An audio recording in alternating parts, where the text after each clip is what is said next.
Ba-da-da-da-da. Da-da-da-da-da. Da-da-da-da-da-da. Yeah, da-da. Ba-da-da-da. Ba-da-da-da. Hello, everyone. How are we doing? And welcome to, well, the Glorious Heritage class. And this is the live which reflects the Long Patrol. There's already a link down below. But I know I've done a little sort of introduction which has this in, but I want to restate this again. This, for me, is why this ship is such a cruiser and is worth a really one of my favorite ships in science fiction. And it's a very simple point. When asked a question, and this is the important point, Romy, are you scared? Romy replies, this is the ship replying, terrified. They say there's always someone bigger and stronger than you. I just never thought it applied to me. And honestly, you can't get a more cruiser statement than that. Because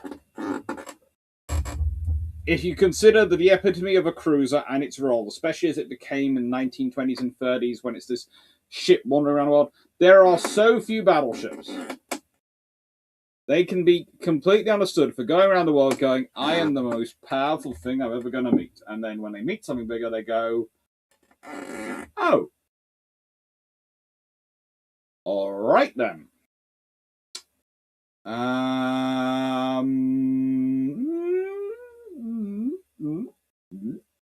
especially true of heavy cruisers. And Romy is most definitely a heavy cruiser.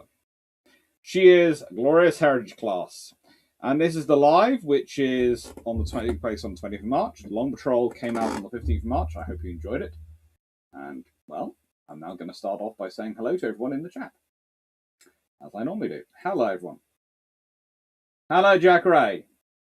Hello, Daniel Silva. I've already been deleting and timing you out because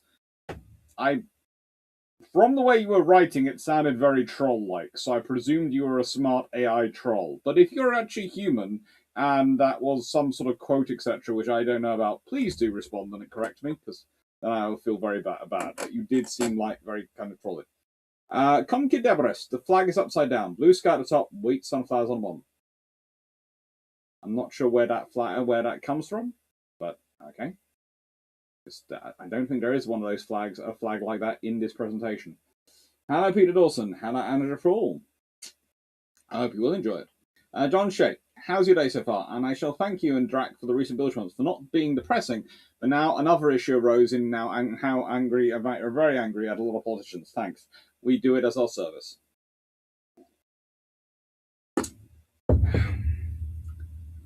9681. I still haven't listened to the whole Long Patrol. Don't worry.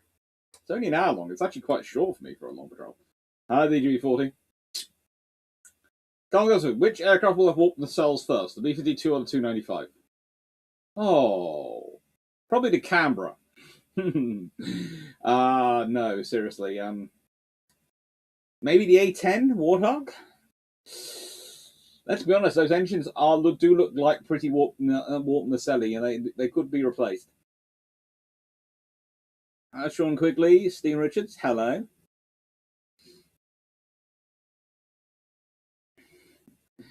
Stafford, hello, Jack Ray.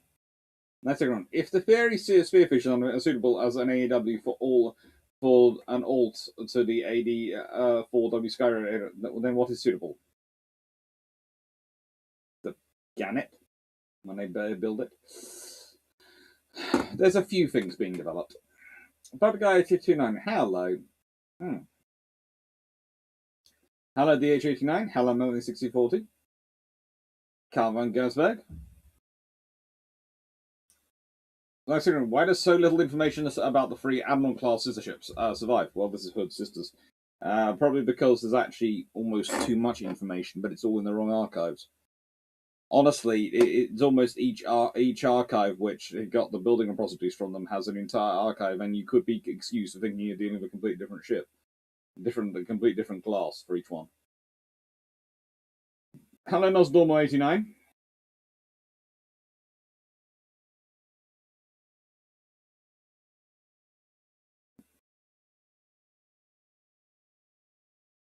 Hello, Rick Salva. Nice. Yeah, yes, Melanie gets here at the beginning quite often. It's just, she gets distracted by cats. Hello, Sanakinira. Hello, Bijan. Sanakinira, let's be honest. If we are ever in a planetary war in space, the B-52 will be used. If we're ever in a planetary war in space and the B-52 is not used, then that means the B-52 has finally retired. Hello, Seven Kruto. Hello. Sanakinira, along with the AK platform and the AL platform.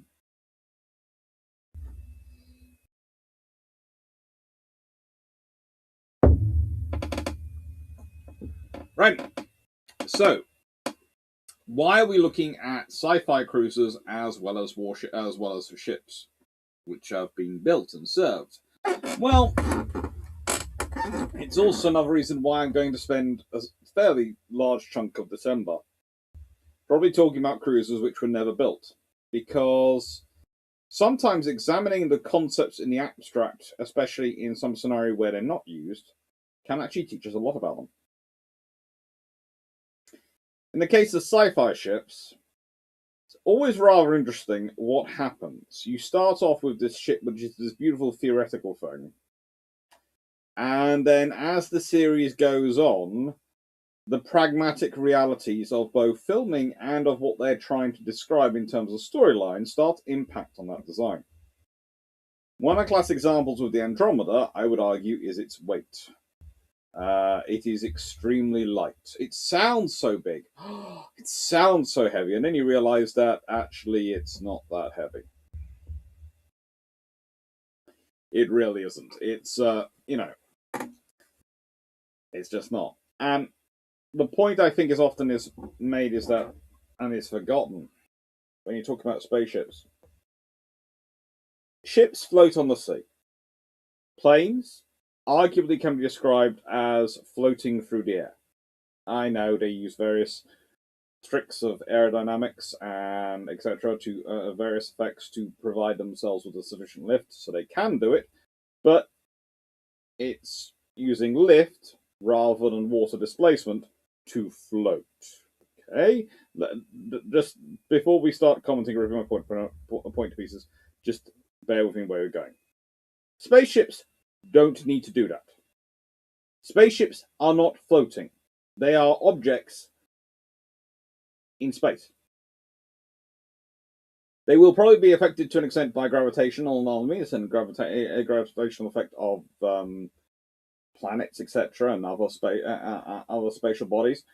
But to be honest, as long as if they're big enough and they have their own engines, that's not going to be much of an impact. So there is really no limit to how big you can build. It could be 1,000,000 tons. It wouldn't matter. Again, I'm going to give a shout out to thanks to Clint Stewart. One of the great things he does with his work is some of his ships are absolutely mind-numbingly heavy, and that fits. That fits with space. That fits spatial warfare. It's worthwhile looking at it. It's worthwhile thinking about it.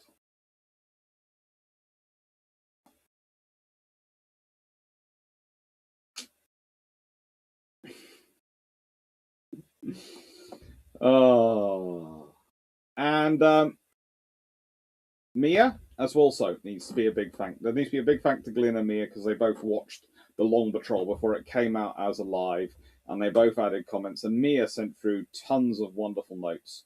So yeah.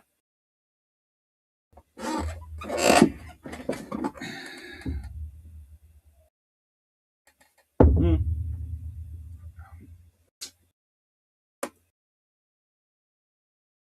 So this is going to be fun, though. I hope you're all going to enjoy this. I hope you're going to find it as interesting as I do.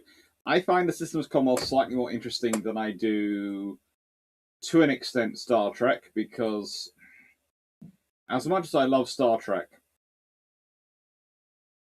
it often tries to avoid the gritty side of what international relations will by necessity be, and intergalactic relations and would by necessity be. They would have to be quite nasty in some regards. It's going to bring a whole new generation of realpolitik. I know there's a dream that it won't, but in the nicest way, in my experience, sentient beings, it's mainly confined to humans, I must admit, uh, whilst people tend to get more vicious the smaller the prize is being fought over, that there again, that prize is proportional. So, what is a small prize on a galactic stage is very different than what is a small prize on a planetary stage.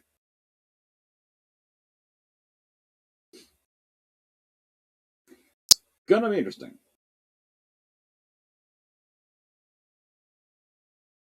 Andrew, just to ask a potentially silly question, the Glorious Heritage class seem to be the largest ships in the franchise. I couldn't find anything larger besides the world ships.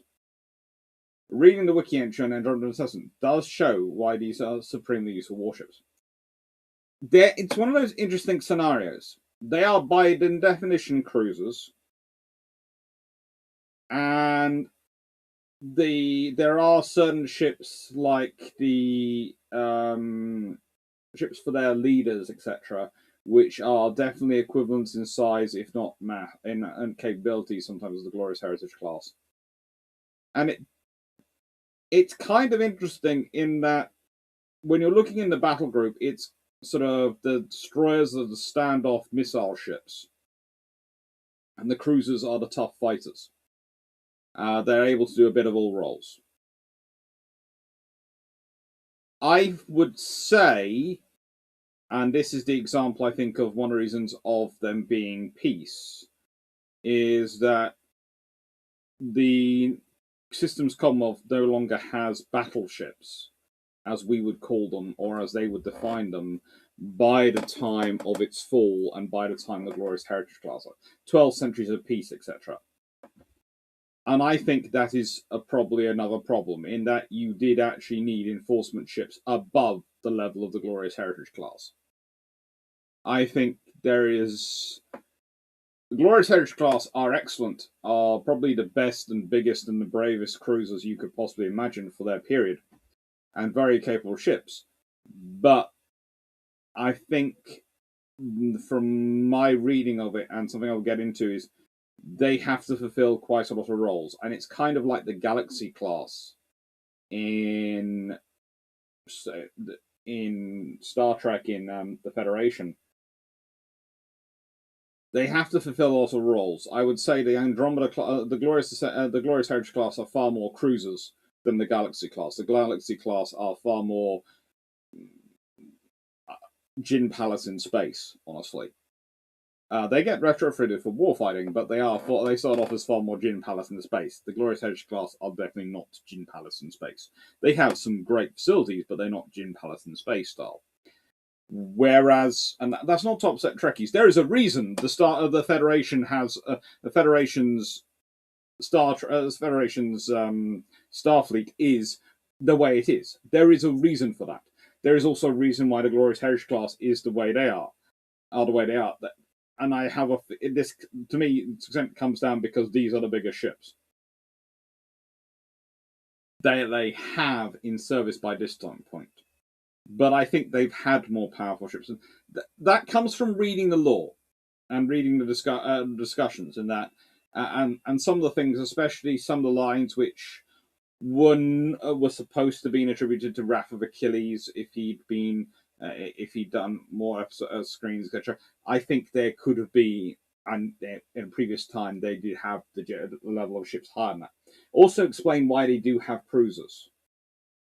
They have something called a cruiser that's usually just, they've had something bigger and this is sort of fitted in. Hi, Jonathan Burrow. Oh, I haven't watched it yet. Oh, well, it's a good long patrol. It's an hour long.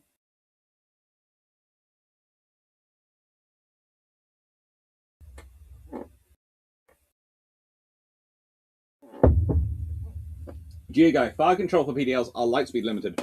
As are the radio systems use fire control. So a 75 light second range for laser gives missile big chance to dodge. Yep.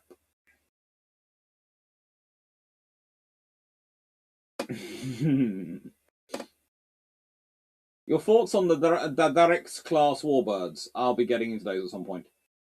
I'm going to be doing some more stuff. I have got stuff on Trek, but I wanted to do...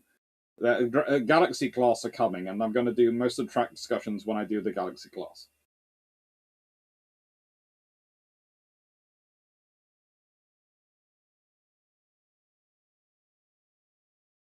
Jack Ray, I watched the Long Patrol, never watched the series. There are some episodes which honestly are absurd, but there are some episodes... Let's put it this way. It's some of Kevin Sorbo's best and some of his worst acting.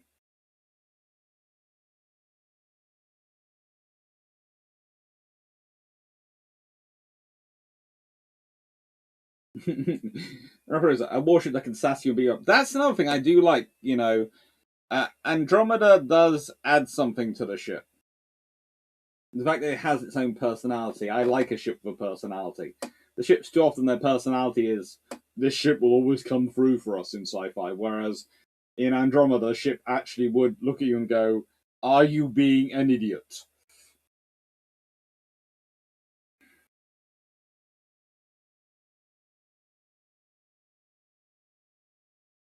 GHC in canon is far longer than the Raphakilles type Stanov ship, which is only other capital ship. We'll get into that.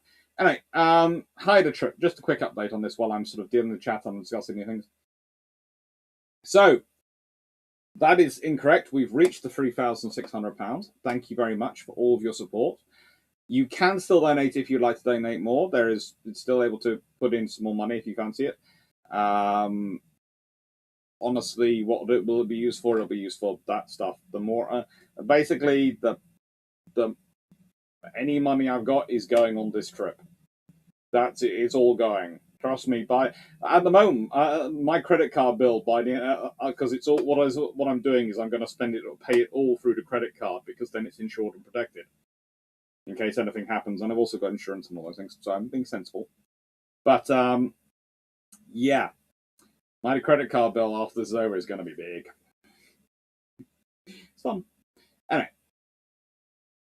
But it's going to be a cool trip, and I think we're probably going to be able to add in these three, the Ojibwa, the Little Rock, and Sullivan's to the top. I'm working out the sums, and it's going to depend a little bit on extra on when work dates are, but could be able to add them to that list, and then that'll be what we're doing out there. Plus, I'm hopefully going to be now able to announce some talks and some public lectures, which if people in Canada and fancy coming along to, you'll be more than welcome to.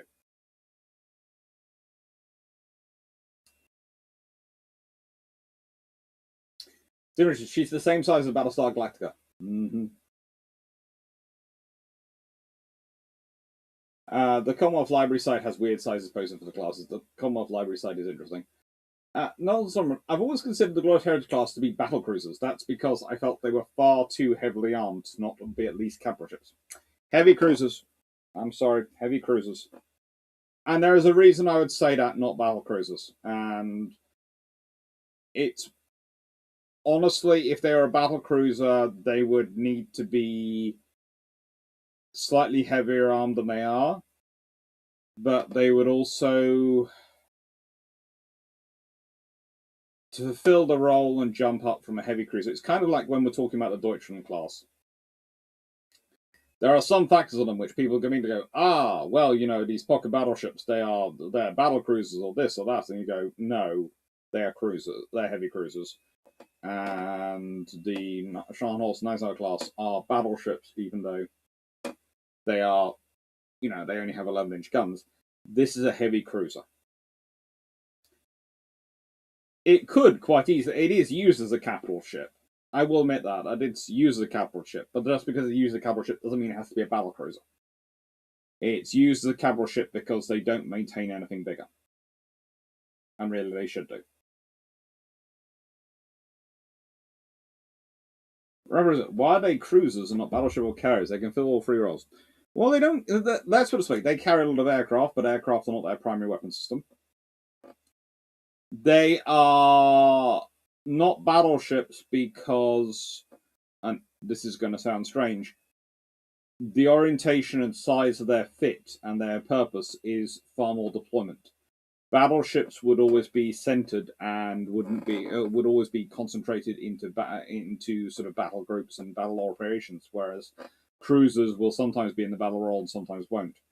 There's also the sheer quantity and number constructed and their duty profile, as said. And they're described as cruisers.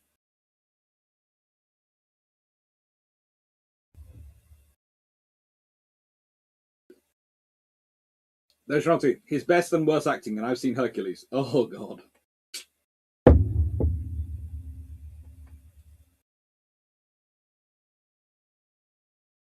Seneca, I kind of want a sci-fi ship with personality warspite stuck in a peaceful setting. To be honest, you're not going to go far wrong with Andromeda. Although I often wondered why they bothered giving her a captain and a crew. I feel the ship herself could have done the job quite fine on her own. It's only she only reason needed a biological to do the piloting. I also understood the Siege Perilous class were the Commonwealth battleships. Siege Perilous were their destroyer standoff blasting ships, and we'll get into those in a second. Hello, Vice Admirals.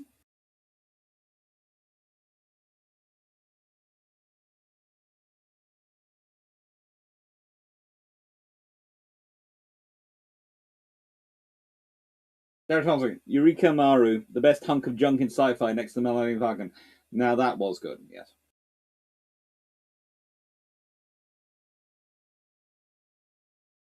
That's awesome. That's good. You've deployed your younger brother as the taste tester for the Hyder trip. That's good. So you've decided that he's able to sacrifice his stomach in the name of us finding good food. We'll accept that. Hello, Chris Ryan.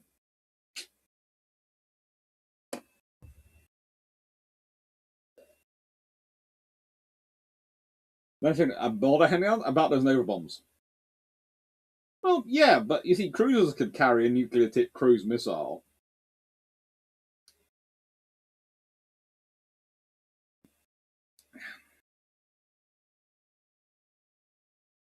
The Deutschland class are capital ships in ultimate runners when you give them the Citadel 4 turbo bag armor scheme.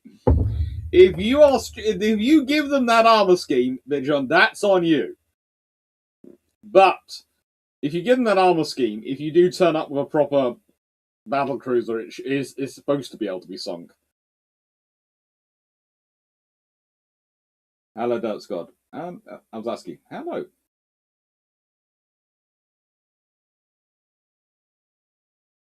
GHC had to be cruisers because they let them roam around on their own, looking for things that need investigating.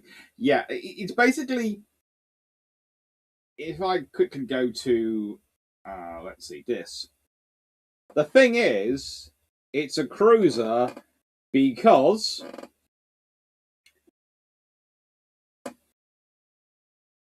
it goes off on its own, and that sounds quite scary when you say it versus a battleship. But here's the thing: a battleship is a capital asset. It's not just a capital ship; it's a capital asset, and you treat it as such. It's rare a battleship gets to go places on its own and not being looked after and checked by other ships. It's the same with an aircraft carrier. They don't tend to be allowed to go places on their own, pondering around. Cruisers, though, you have in sufficient numbers that even though they're quite valuable, quite powerful, and very capable ships, they go off on their own. A corvette can carry nuclear-tipped anti-aircraft missiles. Yes.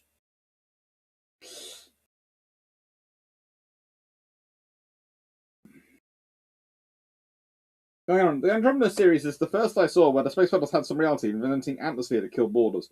Yes, to be fair though, that wasn't the best way of repelling borders. The best way of repelling borders was what we'll be getting to at the end of this discussion: Tweedledee and Tweedledum, who come on! The fact that these two only showed up in a couple of episodes shows we were robbed.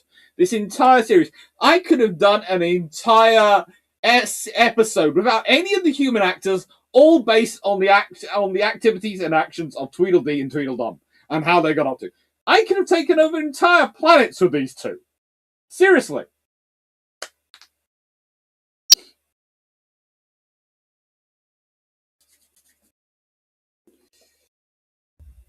On the subject of the Sovereign class and the Star Trek questions, what I will say is this.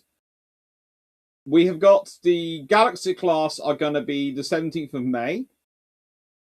And I am going to be doing a long patrol for that, and I'm looking forward to the questions then. But I'm going to leave some of the points I'll answer today. Some I will ignore because I don't want to cut. I don't want to go over. Well, basically steal my own thunder.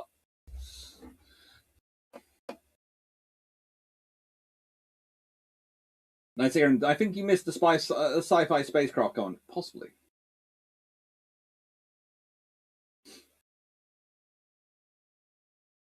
Vision, in sci-fi, a lot of capital ships fulfill a cruiser's role.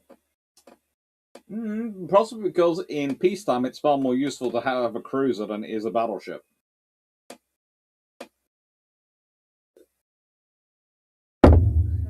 No, man, I never actually saw the episodes containing the tutorials. I have been robbed.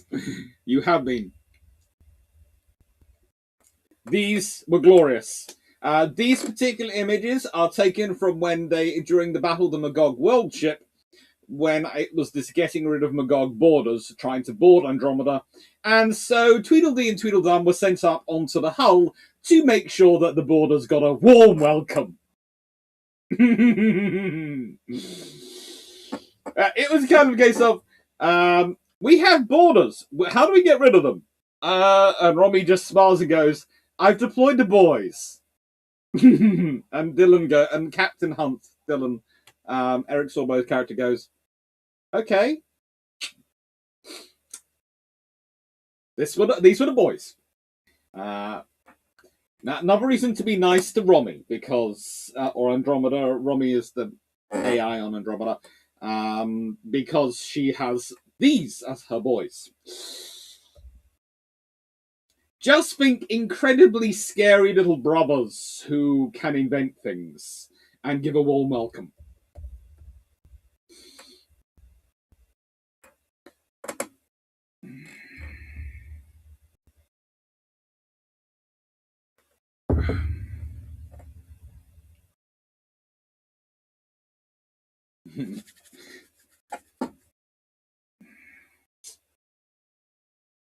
GeoGuide, the reason AI are not in charge, Pax Punjab may not have been a unique incident in Commonwealth history. I would suggest possibly not. But also there were quite strict rules about relationships between commanding officers and AIs. And the trouble is, if you make an AI too good, you make it into a sentient being.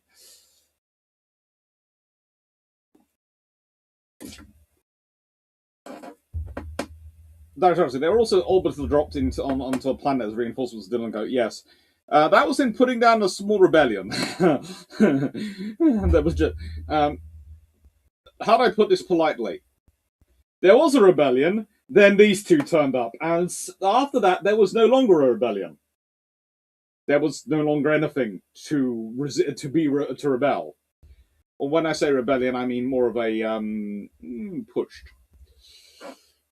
So.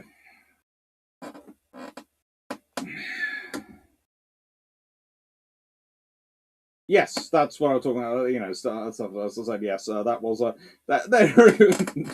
It's amazing. All my viewers are going to be watching this show now to find Tweedledee and Tweedledum.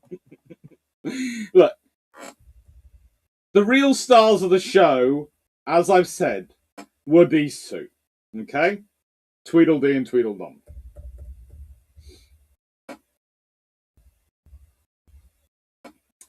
So.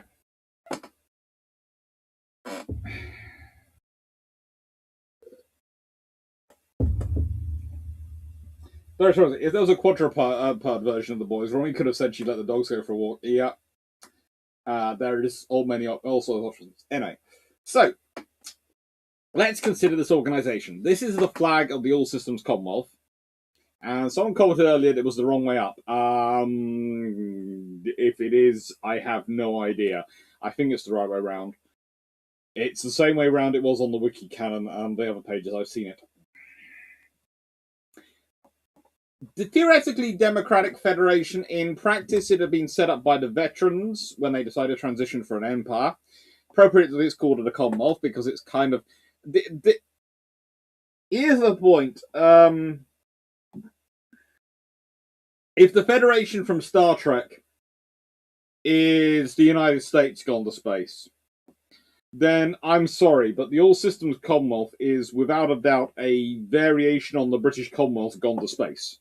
I mean, you have a constitutional monarchy, you have representative government, you have an empire which is turned into those sort of things. Yeah. I'm not sure who that makes the Nietzscheans and the humans. I had this feeling the Nietzscheans are the Australians. That's just all the Canadians. The Australians probably don't.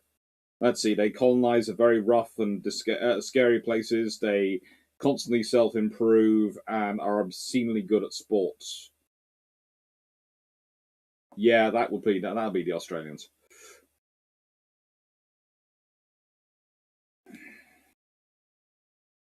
Come on, College Victoria's Heritage says here never class all the cruiser on.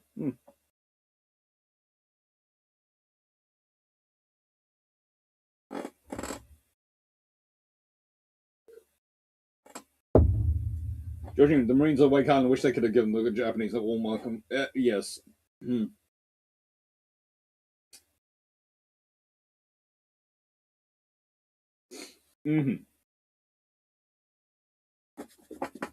Judging, I may have to rewatch Andromeda. I don't really remember the boys. That's so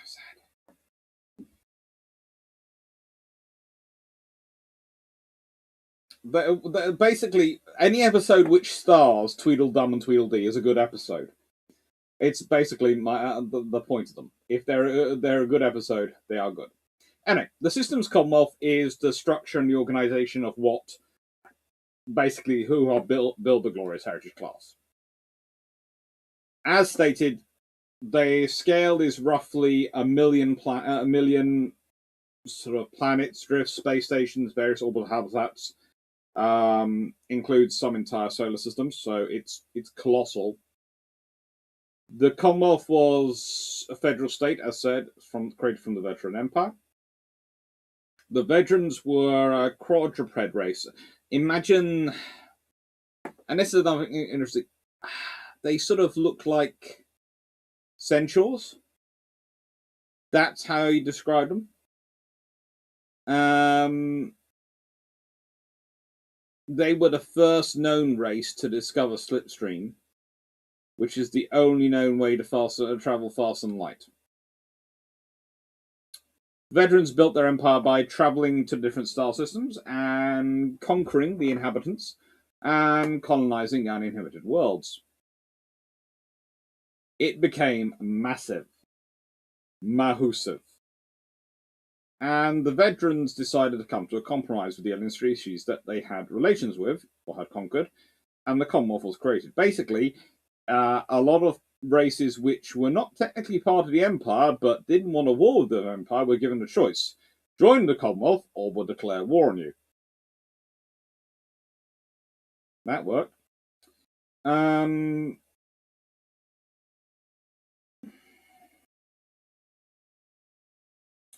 They were spread across 3 galaxies.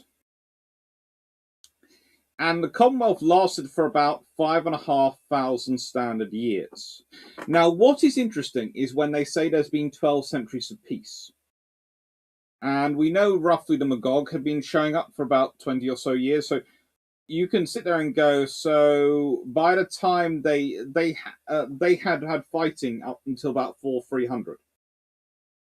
They'd had some fighting and some wars going on. But this is a problem. They've had 12 centuries of peace by the time they fall. And that is an issue for any organization. If we consider how our own civilization has dealt with years of peace, half the trouble we can say currently going on in the world with, and it's going to sound like I'm forcing it to be topical, but I'm not. Let's say with some of the stuff over in Ukraine, etc. One of the issues you have, a lot of people going, oh, we need to do something, and people going, well, we're not, you're all saying, you're not doing anything. Well, the reason we're not doing anything is we can't. And the reason we can't is because quite a lot of the stuff we would need to do anything with has either been cut or not maintained because it was peace. Because in theory, You don't need that many because you will always choose or know in advance, thanks to intelligence, when you're going to need this equipment, so you can have it available. And the reality is, life isn't like that. So that is one of the troubles. It actually falls mainly due to the Nietzscheans, who genetically modified humans who basically don't like it after the war, because the war with the Magog saw many of their territories get attacked because they lived on the extremes and in some of the more harder to reach areas and some of the newer colony worlds, and their areas had to be handed over to Magog. And again, this is the point. The Glorious Heritage class are good. The Commonwealth has a fairly good military force, and they seem to be fairly well trained. But they get beaten by the numbers of the Magog. And the first thing I would turn around and go is, well, why are you getting beaten by overwhelming numbers if you have superior technology and superior force? Some people would say that there is a mystical being which supports the Magog. That's a factor. Yes, that could be a factor. But I would also argue it's because you don't have battle fleets. You don't have battleships.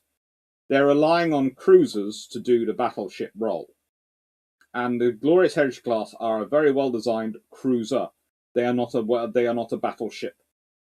If it was going to be a battleship, you would be talking about something with the same firepower as a standoff attack ship in terms of missiles, but more guns and more weapons than the actual Glorious Heritage class carries. So it would be even bigger, even more powerful. It would be a one-ship task group. That is what the battleship equivalent of a GCH would be.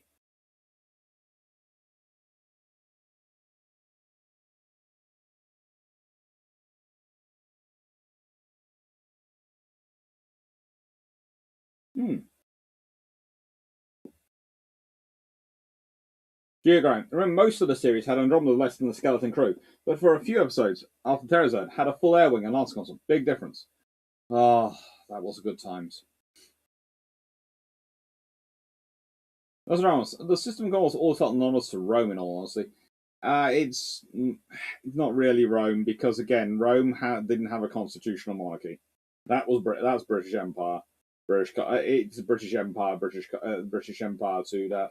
I can understand where you might think Rome, but it's Britain.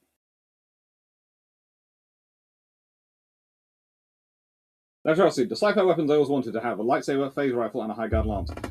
A high guard lance, because honestly, I could use it to take out a phase rifle and give a lightsaber a good run for its money, and probably most lightsaber wielders probably could actually take them out with it. I really did like the high guard lance, and it seemed to be the most practical and realistic of the weapons that I've seen.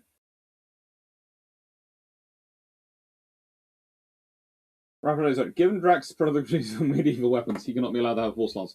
Actually, I think Drax should have a force lance. It would be quite good for him to have it.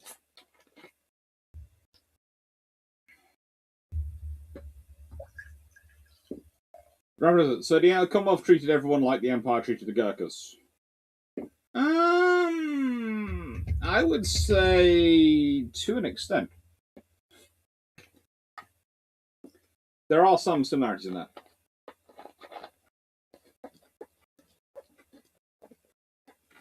Judge you, Nations were the terraforming agents of the Commonwealth. They did a lot of the work on terraforming. They were very good academics. They were very good. The Nietzscheans were really the highest level of genetically evolved humans, and it's kind of interesting. There is always a little sort of thing with Dylan Hunt, who is not a Nietzschean. He is a heavy worlder human who also had a serious level of genetic mucking around, let's say, that gives him some sort of strengthening abilities. And it's always kind of interesting thing between sort of Nietzscheans and him over exactly how much more advanced Nietzscheans are than he is. It seems to be not as much as the Nietzscheans would like, but there are other reasons that comes about. And hello, Mimi Tegan. Hello, Meow. Thank you.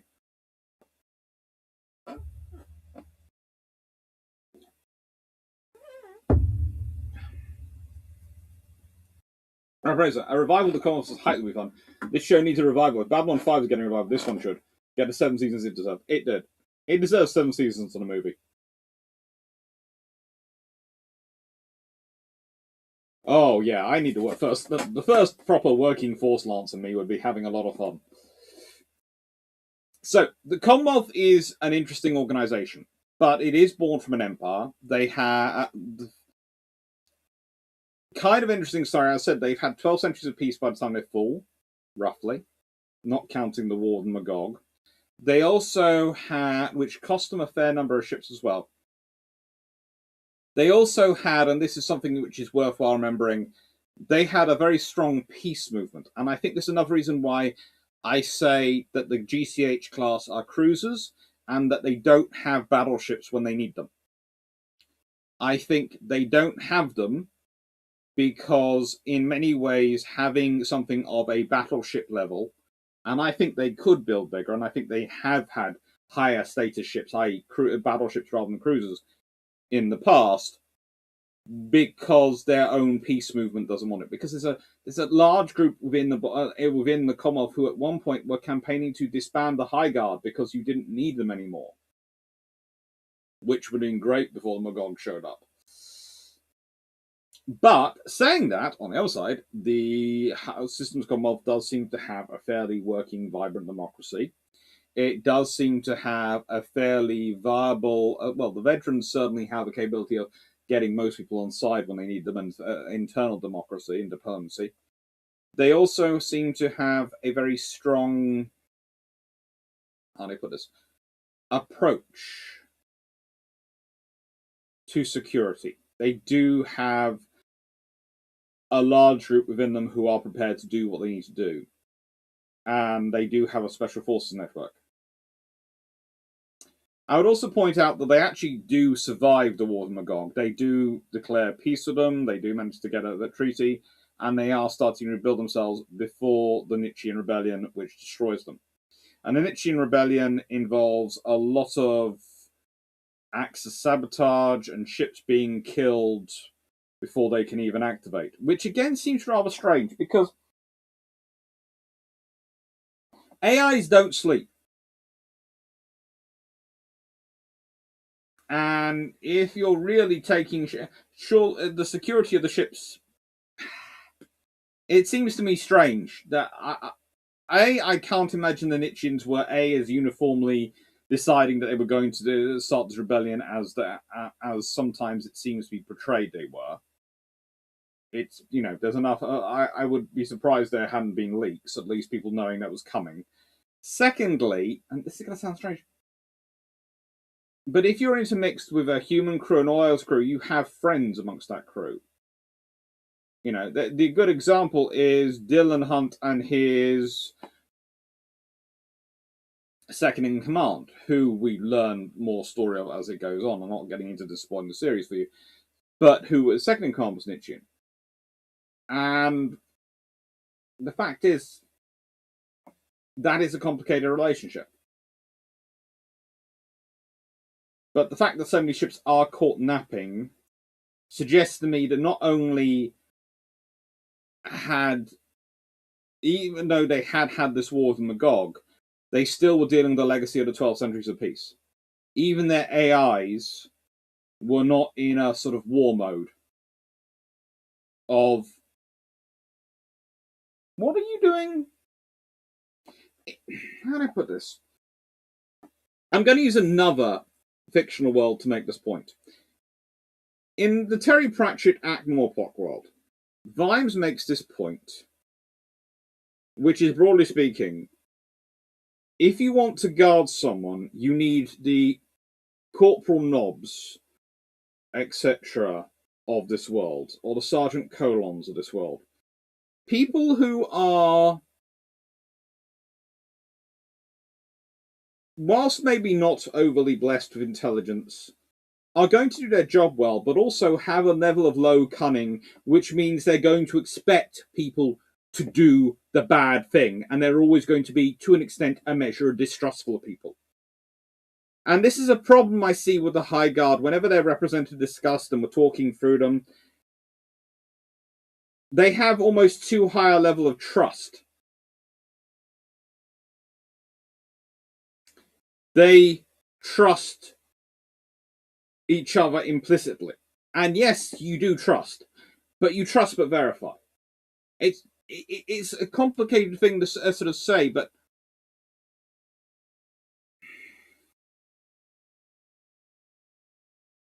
how do I put this? There's a good scene when a veteran admiral comes out of nowhere and ends up aboard Andromeda, and is giving Hunt orders and is able to take over the ship with their command codes. Which, if anyone who was designing a ship with real life in mind, would not make it so easy. It would not be a case of if an admiral who has the right command codes appears, they immediately can take over a ship. No. It would be a case of, we have security protocols in place. You can't take over the ship from anywhere. You can't do it just from sickbay. You have to do it from the bridge. And B, you have to do this. Because otherwise, anyone who can fake those protocols can turn your ship and take it over. No, you don't do it that way. You don't. That's not how sensible people run their ships. Not how sensible people run their fleets.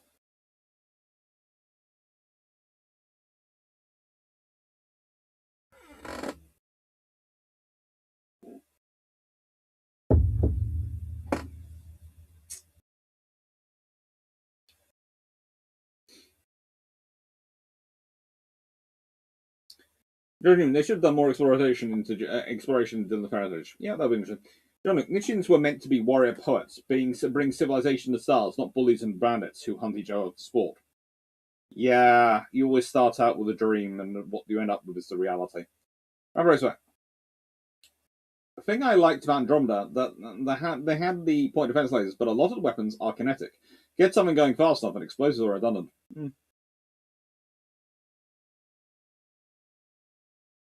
John, the veterans were the great assets to the early Commonwealth. However, post-humanity, they were just a hindrance. They also abandoned the Commonwealth as humans and Nietzscheans fought for their creation. True. To be honest, they seem so obsessed with the higher level fight with the Abyss and all the Star Eaters, etc., that they just were pointless in a sense. Veterans were, in many ways, I think, again, it's another reason why I treat it as an analogue of the British Empire, because I see the veterans being sort of the traditional ruling aristocracy versus the vast majority of people who are the humans and the sort of the capitalist elites, the new money civilization of the Nietzscheans. I think that's the play that Aaron Sorkin that Gene Roddenberry was going for.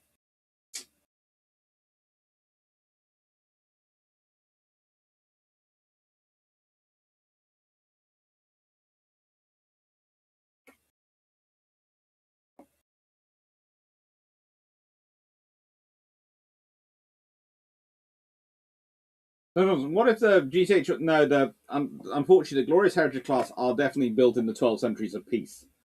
That's where they come into existence. So they are cruisers. They're not battleships. They'd be, as I've said before, they would have to be a lot more powerful to be battleships.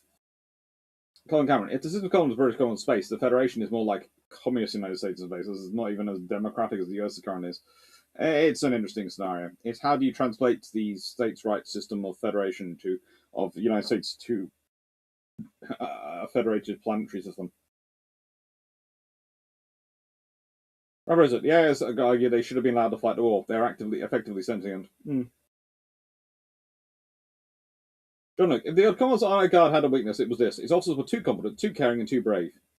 Yin Man Wei, the rise and fall of the system's Commonwealth. Yeah, and that sounds like arrogance.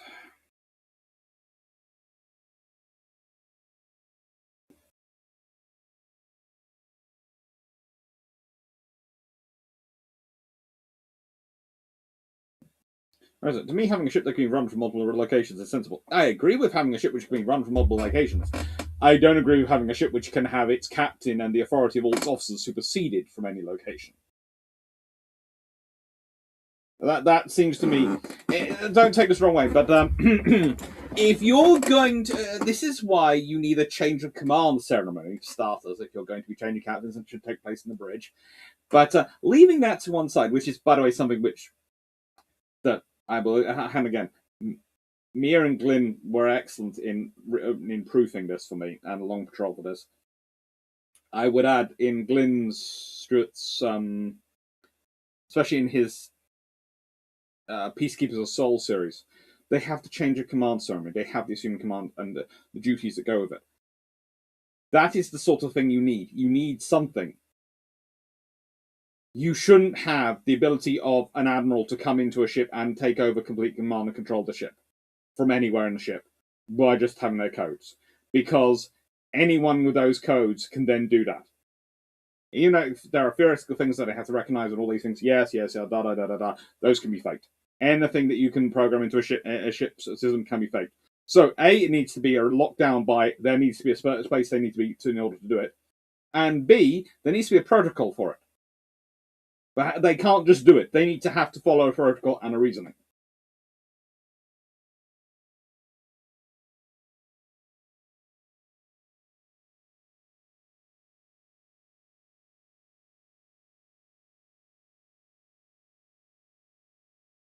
Also, Alex, unilateral suppression of entire ship's command structure. Yeah, I don't like that. It's just no, you don't, oh no. It's just, there are things programmed in there which I can understand would make perfect sense if you're in 12 centuries of peace, which anyone who's actually been dealing with any kind of, imagine if World War II, if a person turned up and gave an admiral's code and tried to tell Vian that he had to do with his ship what he wanted. Vian would look around to him and go, "This is my ship. I'm the captain. This is my HMS of Reedy. Until I verified who the frick you aren't doing anything, Sonny. I don't care. You're just some old person who I've never met before."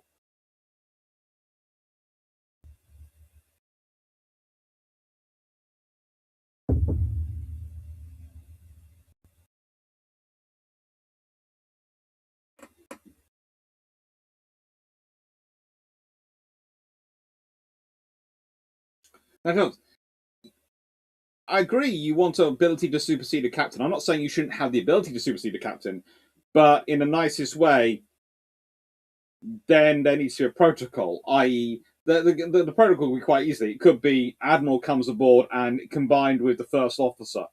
Or Admiral can come aboard and instead of taking over command of the ship, can lock the ship down, go to the bridge and sort it out. There are various ranges of things you can do, but it should be a case of we have to do this on the bridge, we have to follow protocol. They can't just do it when they feel like it on their own from any part of the ship.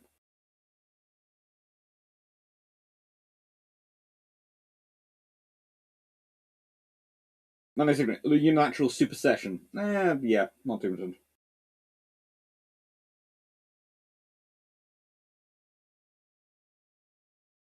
John Luke, in the episode with the only veteran appearance, the veteran admiral told the story of the first human High Guard admiral. He obeyed the veterans to his death. Trust the veterans. Story moral sinister. Story moral story morale stupidity.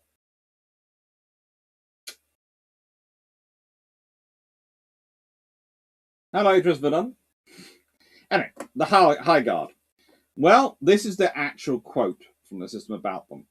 So the High Guard is strongly involved in representing the Commonwealth in both internal and external affairs, such as first contact, wars, and humanitarian missions. Because of that, the High Guard's entire appearance is designed to express the power and glory of the system of Commonwealth. Thus, Commonwealth style ships are designed to be awe-inspiring representation of strength, dignity, and prosperity. Oh my god, it's the President's mission. Being a military force, the main assignment of the High Guard was, of course, to maintain peace, for example, by keeping an eye on the Calderans, who, whilst being technically part of the Empire, had, well, the veterans had brought the Calderans into the Empire by a bloody war and maintained them in the Commonwealth by constant threat of extermination, basically. For these purposes, the High Guard ships were equipped with highly effective sensor arrays and weapons, the ultimate being the Nova bomb. The fact that actually using the Nova bomb was not a part of the military doctrine And that fact not being a secret made the Nietzschean rebellion much easier.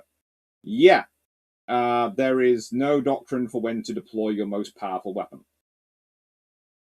Let's put that again. Okay, so we've been over it. Someone with the right codes and looking the right way can unilaterally take supersede, suppress an entire ship's command structure and take over the ship. And your most powerful weapon, which you deploy on pretty much all your ships, you have no doctrine for actually using it. No doctrine for its use. No doctrine for its use.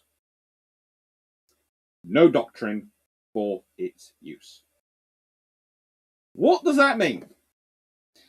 It means either your captains have free range to use the most powerful weapon you have ever developed whenever they feel like it, for whatever whim or will they feel like it, entirely dependent upon that particular captain's personality, or they cannot use it. Now, if we go through the earlier quote, the High Guard officers' weakness was its officers were too competent, too caring, and too brave. Well, if they're too competent, they're going to always believe they're smart enough they don't need to use the super weapon. Too brave, they're not going to use it. And too caring, well, they might cause unexpected casualties, so why use it? In other words, you're basically crewing these ships with people who are predisposed not to use it, and you're not giving them a doctrine and an argument for when to use it. So they're never going to use it, so there's no point in it.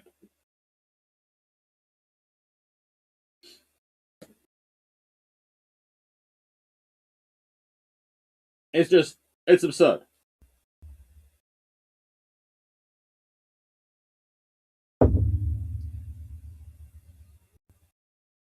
Georgian, Roddenberry had several things I've never bought by networks. Star Trek had to be retooled before anyone buy it. Genesis 2, everyone passed on it. Retooled to Planet Earth, same.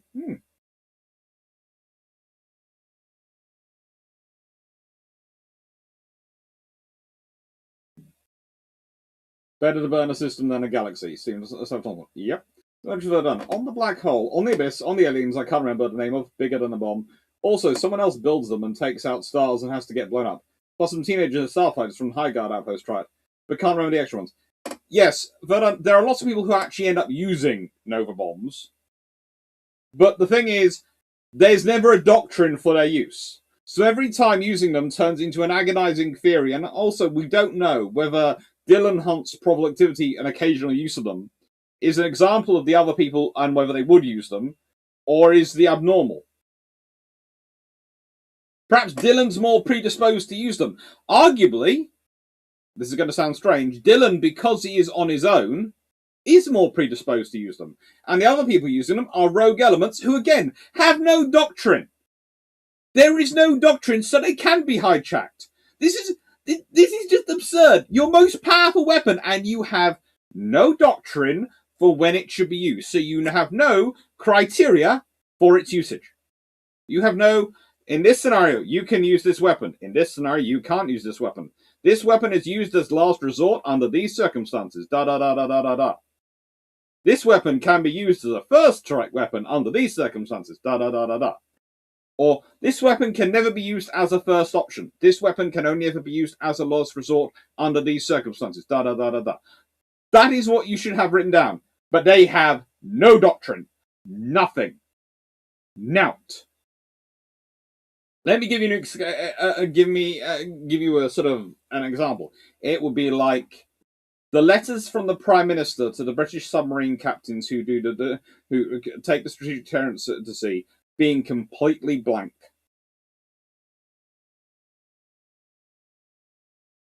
The Prime Minister completely abdicating their responsibility and duty in writing that letter and it being completely blank.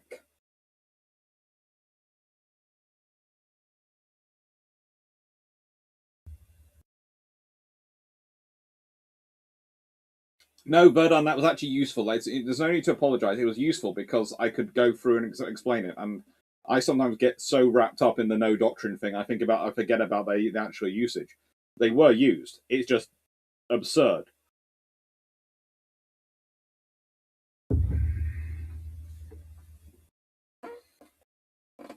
The thing about a Nova bomb is you can put it on a slip fighter, then send it wherever you want via slip space in a tiny, almost undetectable package, and you don't use it in all-out war. Daft. Yes.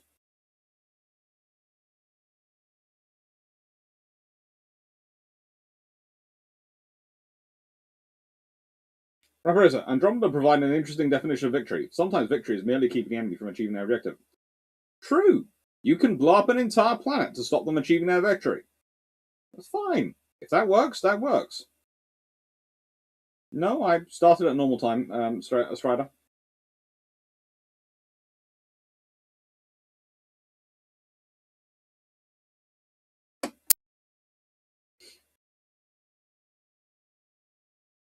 It seemed throughout the series that the humans and Nichians were slowly supplanting the veterans, 25% population together, are pretty full. Human and Nichian characters were fighting disarmament and the impending fall. They were certainly doing their best.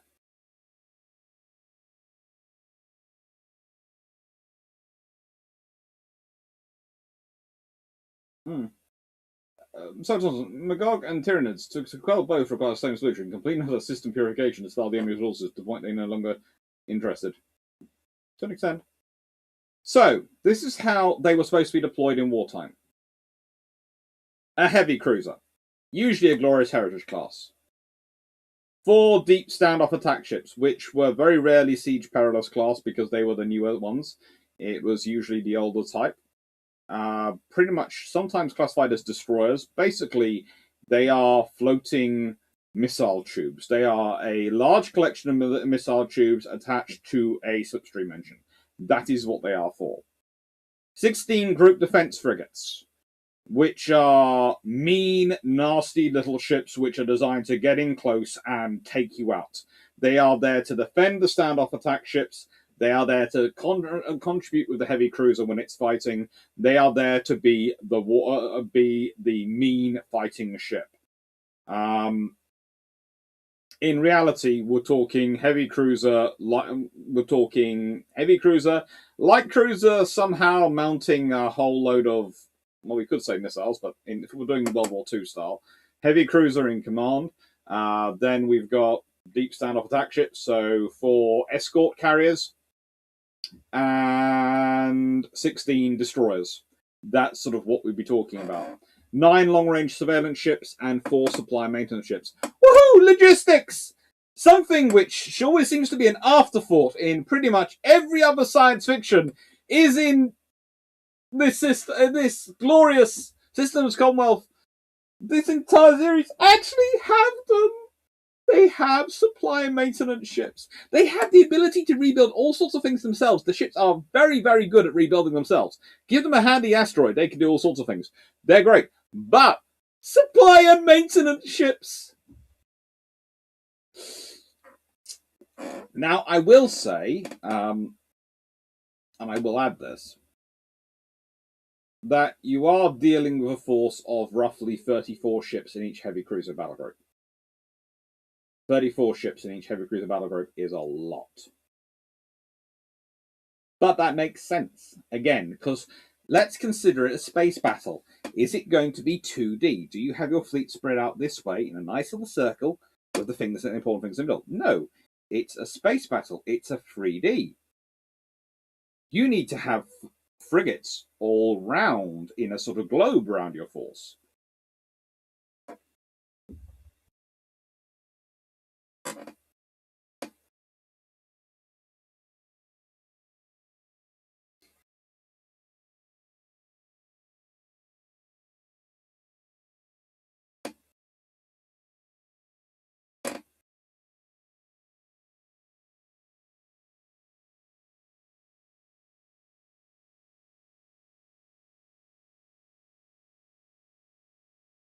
Yeah, I'm not sure where the writers knew where they were going with the Verdans over the run of the series.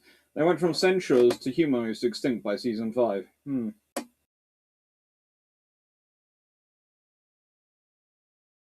in Nichian's hand rebelled, I suspect humanity may have attempted to form a human empire. Nichian suffering from Magog pushed them first. If Earth had been attacked, same effect, perhaps? Could have been interesting. Knights Agreement. I'm starting to think you have no idea what the Power Rangers Astro Megaship even is. Yes, I have no idea, and I'm keeping it that way. I'm trying to avoid all mention of Power Rangers. To be fair, Dylan's XO did advocate for the use of Naval bombs when they found the Nietzschean fleet at the Star Rebellion, but Dylan refused to use them in an inhabited system.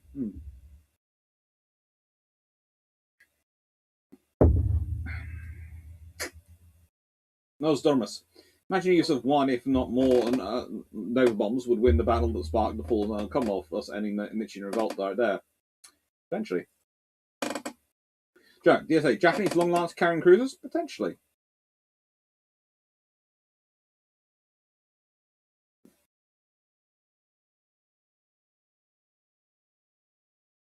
Most sci-fi properties use logistics integrated in the ships directly. Well, that's the thing. Even though this does have integrated logistics in their ships and are able to rebuild stuff and do stuff with an asteroid belt, the fact is they still have supply and maintenance ships as part of their heavy cruiser battle group because that is sensible. But here is the thing. This is a heavy cruiser battle group, and I would not call this a heavy battle group. I would call this an attack group because its main firepower comes from these, the standoff attack ships, which can't get close. They can't get into a battle. And a heavy cruiser, one of its principal jobs is to protect those standoff attack ships from enemy ships getting close. This is not a battle group. This is a standoff attack group. This is an attack group. If you're building a battle group, it's got to be a battle-orientated group. And I think in the past, if I had this again, if I was designing the Commonwealth fleet, it would be made. Each formation would be made up of 3 of these attack groups, or at least 2, grouped around a heavy cruiser, and then I would have, if I've got 3 3 attack groups, I would want 1 to 2 battle groups. And they would be centered around a battleship with 4 heavy cruisers. And they would be the close-in ships. And this is the point. It's lovely on paper and in theory. It's like someone's been wargaming these exercises and they're going, oh, it works, all these false positives. And they're missing something they need in their build-up.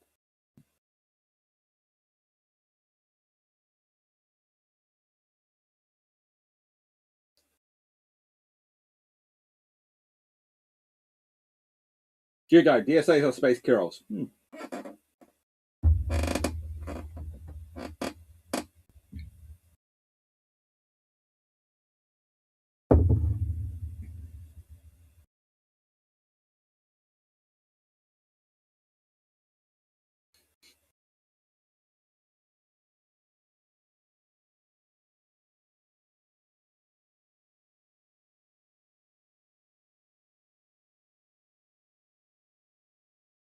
He used a proton collider, WNA on a ship to blow up 1,000 odd ships or something.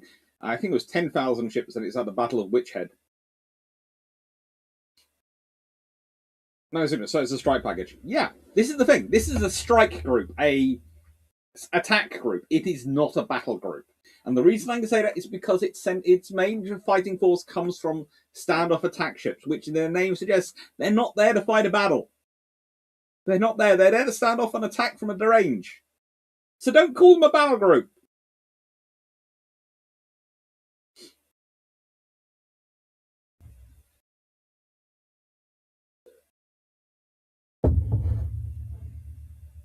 I think, why are you trying to avoid Power Rangers? Because I'm not a fan of Power Rangers.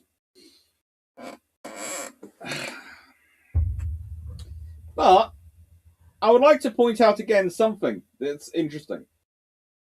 It's a standardized battle group. Yes, I know it's called a battle group, and I don't agree with it being called a battle group, but it's a standardized group.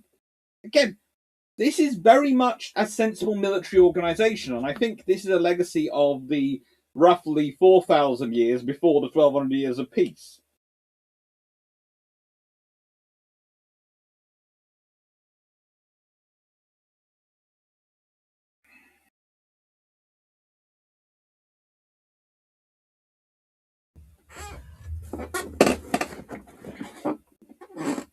John, Teddy Roosevelt aboard Thermopylae was a witchhead, according to Harper. We won't get into the Harper's account of witchhead. Subsequent, why only one battleship and four heavy cruisers? Because I think at that point your battle groups are going to be important, and I think if you have your battleship has the firepower of a stand-up attack ship in terms of missiles and the combat power of a heavy cruiser, if not more, of even more than a couple of heavy cruisers, pretty much, then that's going to be a very powerful ship, and that's your command group. Your heavy cruisers are capable of doing battle, but the thing is, this is a battle group, and the only ship capable of doing a battle fight here is really this heavy cruiser. None of these others. So you need something which can lead them into a battle, and that means you need a battleship. And keep numbers at a similar sort of level.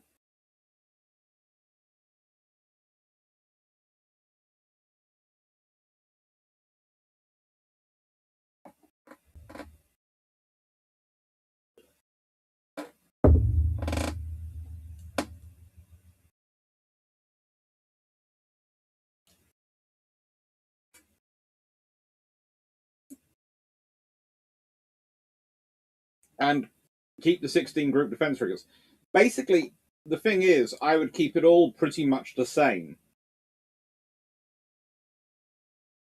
other than swapping the heavy cruisers into the stand-off. So you basically would go, right then, these are our operation groups are all 34 ships. They're all the same. And right then, we have three strike standoff ones, two battle ones. That's our formation. The fleet commander sits in a fleet commander probably sits in one of the battleships. The deputy fleet commander probably sits in one of the heavy cruisers in one of the strike groups. Each group has their own commodore. There's a rear admiral and a vice admiral, and you have therefore 170 odd ships, and that will be instead of my battle group, that will be my battle force.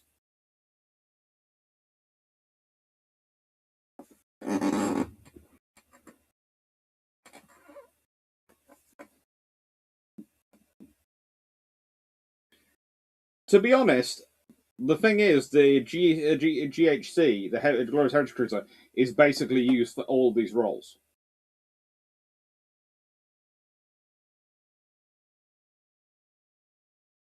Someone just suggested the DSA. George Newman just suggested the DSA to be equivalent of monitors in World War II doing offshore bomb. Yeah. John Luke, Rad suggesting Nova bombs was a test of his friend. Raidon suggesting Nova bombs was a test of his friend. Raidon Fence Rebellion time. Strong response may have tipped many Nietzscheans back to the Commonwealth. Possibly.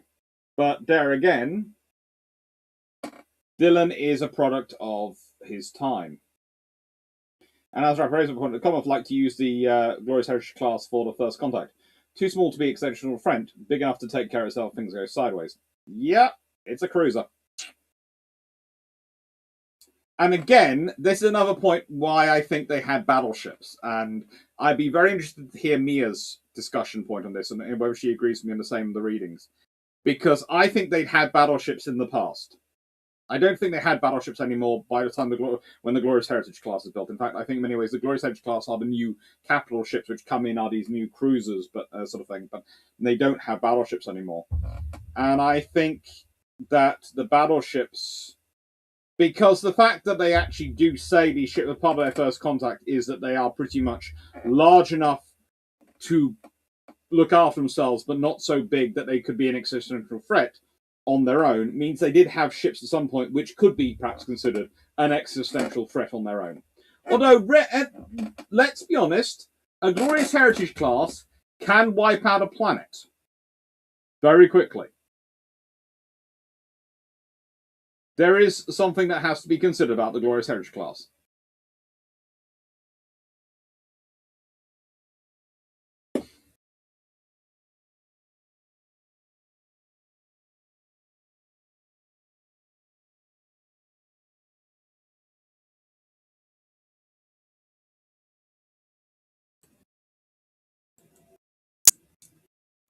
You know, that is the point.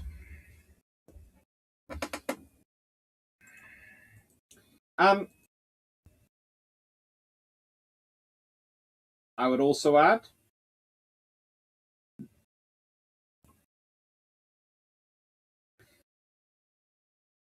that if you consider the sheer amount of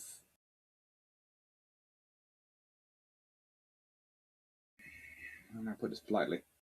The sheer amount of AI and other capabilities this fleet would have been deploying in terms of strike fighters. Another thing I'm missing from the world of the systems Commonwealth, and I know there are ships which are occasionally used in the carrier role, but something which they do seem to be missing is a proper aircraft carrier design, and I mean I mean a carrier designed to operate with this sort of heavy the battle group. But again, if I was going to design again my force, I would have the three strike standoff groups. I'd have the two battle groups, and I'd have a carrier group, which would probably be again centered on a heavy cruiser. But its four deep standoff ships would be four carriers designed to deploy a whole load of slipstream fighters, and that would be my major fighting force. I would build whole. That would be my task forces that I build. Be built around these six groups, mutually supporting. Maybe have a logistics group and a reconnaissance group and an assault group added on. Assault group of the ground forces with lancers, which were the sort of infantry fighting forces, and I'd have it sort of built up. And yeah, that would be what my fighting fleet would be built around. Building it, they're almost built. It's like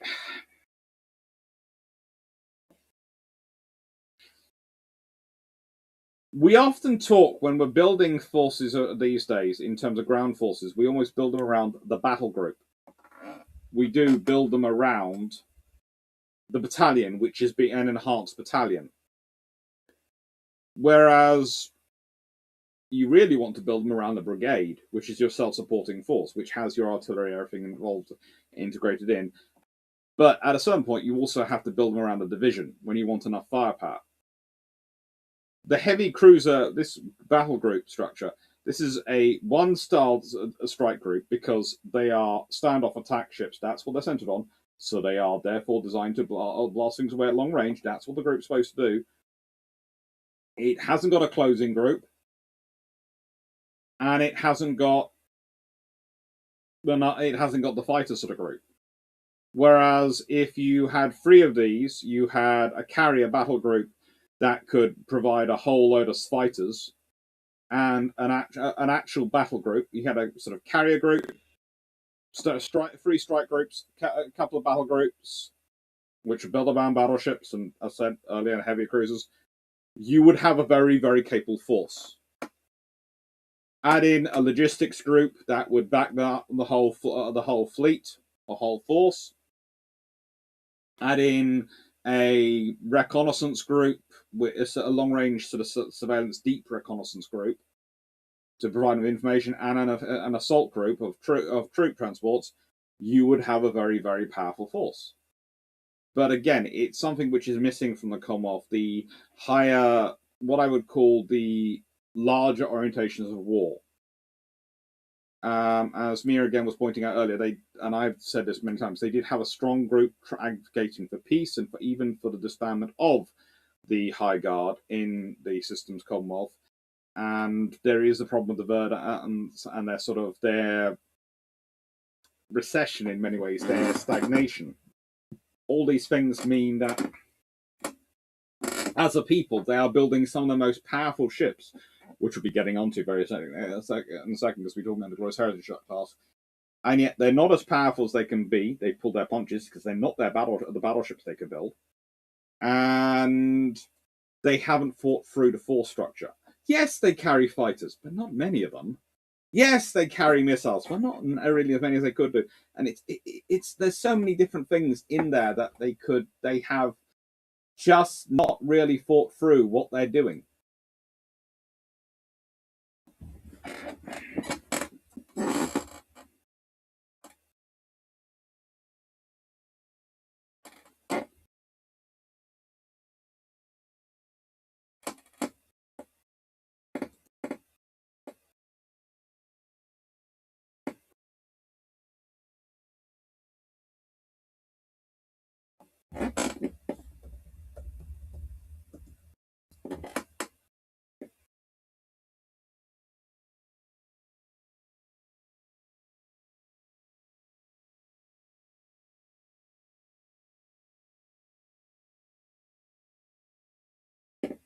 Hmm.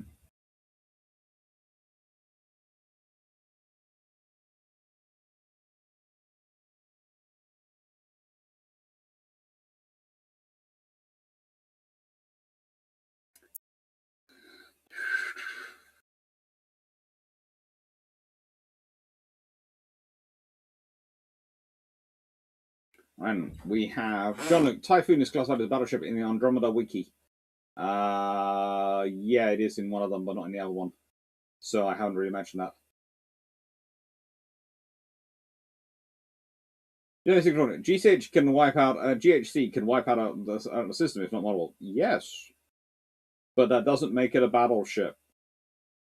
That makes it very powerful. But you know, there's this old thing. There's this conversation I have quite regularly about the Panzerschiff, the armored ships of the Deutschland class. People go pocket battleship, and I go just because they have 11-inch guns does not make them a battleship. They're a heavy cruiser. Dylan was Special Forces / Black Ops. I feel this may affect his willingness to do more with Nova bombs. Possible signs of building more aggressive captains. Knowledge there is a problem. I would agree. Me. Yes, it's me. Yes, I agree with you. They did have battleships, but were all decommissioned in mass numbers after 100 years of peace. Yeah, which explains a lot. This is the trouble. They have decommissioned what I would consider were their warfighting tools. These are, how do I put this politely? These ships are absolutely amazing things for presence missions and for building peace and keeping presence in peacetime. They're not your warfighting tools. And that's the other thing. If I was trying to keep warfighting capabilities going for 1,200 years of peace, I'd want some battleships because I'd want some battle groups who went off, whose sole purpose in life was to practice fighting war and being as bloody as they needed to be. Remember, if your principal warships all carry aircraft, do you need a dedicated carrier? Almost modern escorts can carry a range of UAVs and helicopters.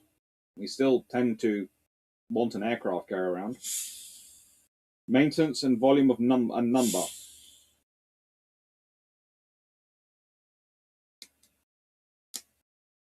200 launches, each firing a single 5 megaton projectile. That means nothing remains on an unattended planet but dead and dying. Yep. I think you forgot, Doc, that today is a century on from the US commissioned their first aircraft carrier, USS Naval. No, I haven't forgotten.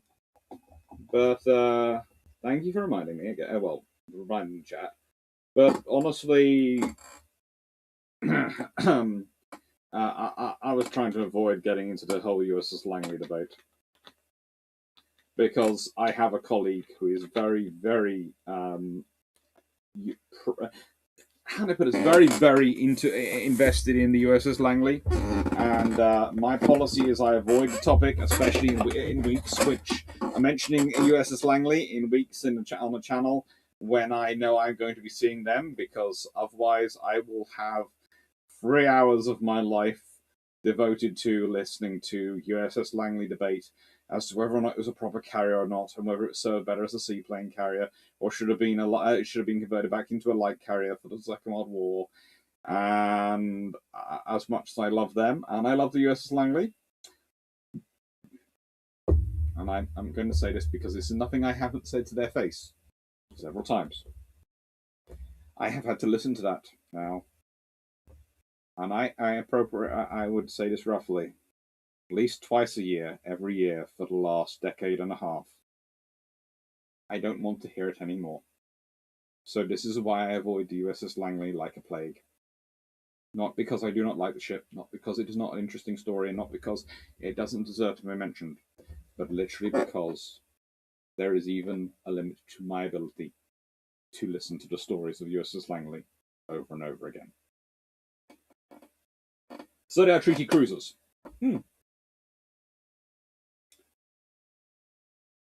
John, so who didn't think it through? Verdans? Post-fall major military invasion comes from the Gernites, Templars, human, and New Commonwealth, de facto human.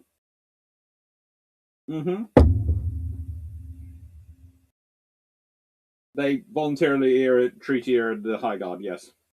It is the Verdans and perhaps the Perseids, but it's the Verdans mainly.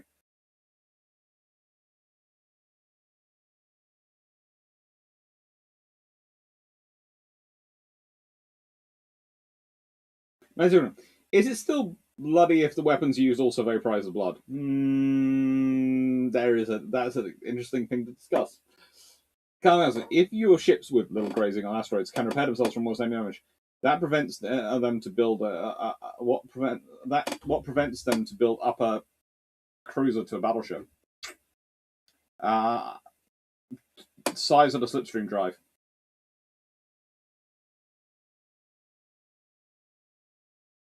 Can you think of a terrestrial naval force built to maintain peace versus one designed to create it?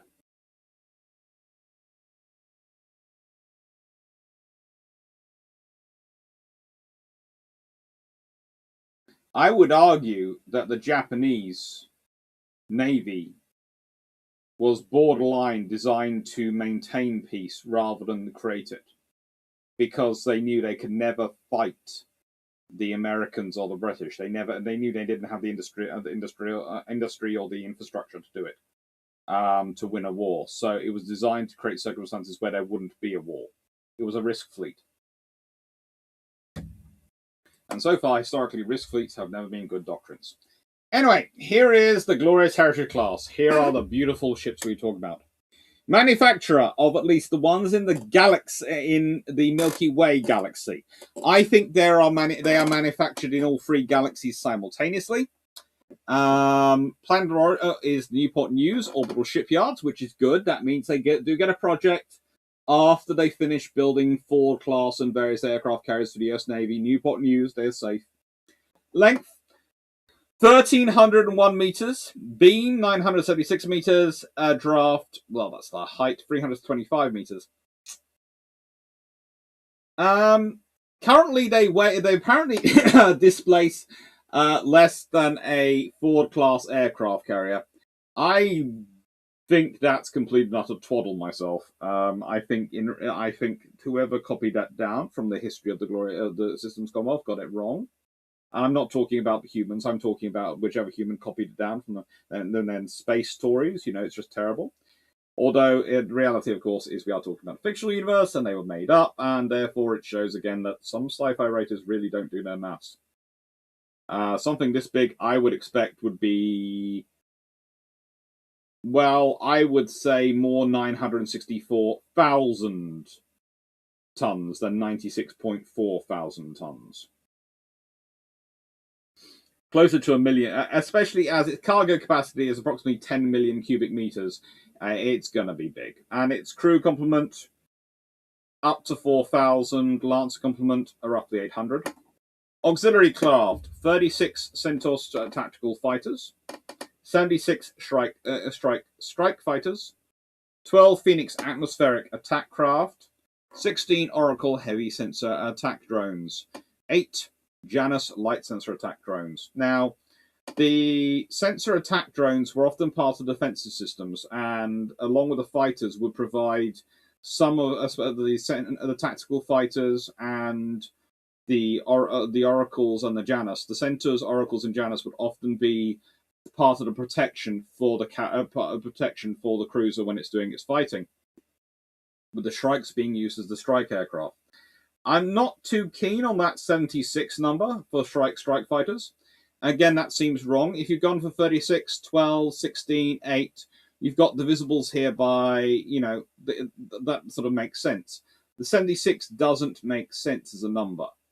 I would say that should be 84, I would think. Because then it would be a multiple of 12. And I would also modify the oracles and the Janus. I would have 24 and 12 days. But, hey ho, perhaps there's limitations on spacing. But again, if you've got 10 million cubic meters of storage cargo capacity, sure, you can store some extra aircraft. Mechanized complement, Planetfall defense bots. You saw Tweedledee and Tweedledum. Plus thousands of smaller versions of them. I mean, literally, they make the battle droids look like they are undersupplied. Drive computer systems, a power plant, anti-proton fusion reactors, main FTL propulsion, a slipstream, main computer system, artificial intelligence command and control entity, sensor systems, they have a full integrated pack, combat systems, 200 electromagnetic launch system missile tubes, 12-point defense lasers with 50 megawatt turrets, 12 anti-proton cannons, 6 radiating countermeasure generators, fullerene composite armor, cold plasma armor. Standard armaments, they can carry standard offensive kinetic kill missiles, defensive kinetic kill missiles, smart anti-ship missiles, extended range versions of those, and a Nova bomb and a negative energy bomb. Yes, as if it wasn't enough to have just a Nova bomb, they also have the negative energy bomb. I don't know.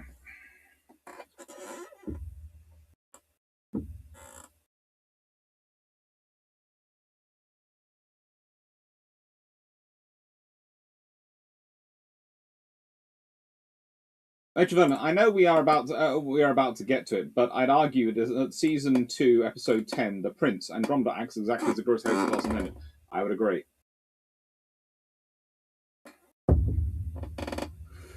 But yes, you have a fleet of cutters. A heavy cruiser deploys drones, landing party, superior firepower in order to take out the rebellious nobles against your preferred noble. Yep.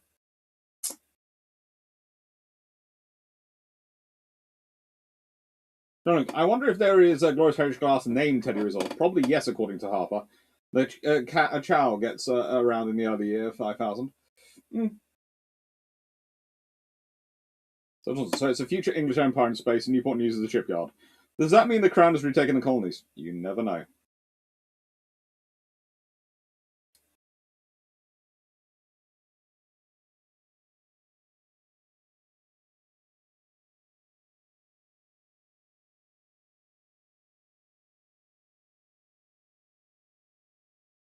Calvin 10 million cubic meters is 10 100 by 100 by 100 meter cubes. In a hull, in this hull, it is if it is 1,300 meters long.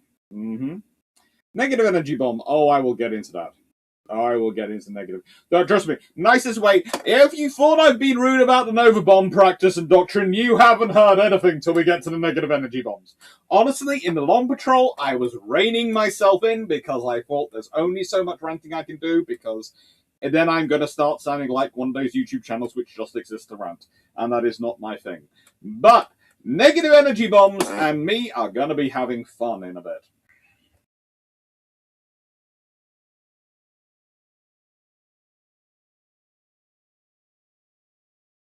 I don't know. It's just so much fun.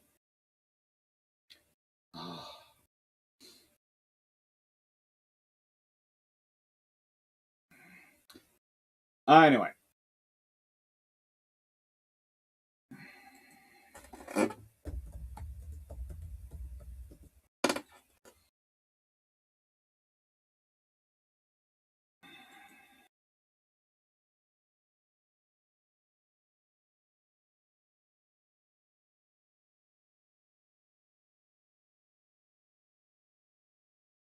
I don't know.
Sorry. Missing questions for a second. I do apologise for that one.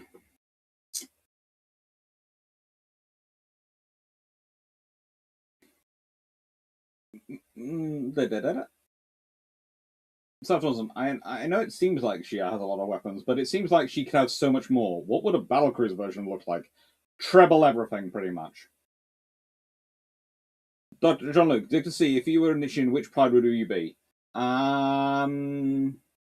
I would have probably set up a pride called the Eskimo Pride, because in nicest way we would use our bows as disposable weapons, or the Nubians.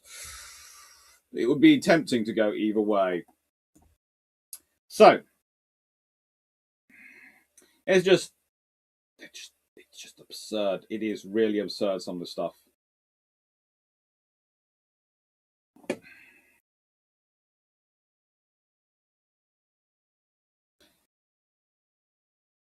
Now, the super weapons in this whole thing are just... they're powerful. And that's the thing. You know, it's nothing I'm going to get into in terms of saying they're not powerful. In fact, they are probably the most powerful weapons ever shown on a sci-fi program. And I do realise that's going to get me probably a lot of hassle for saying that, but they are quite possibly the most powerful ones ever seen. But saying that, and I do mean saying that, there is a limitation going on.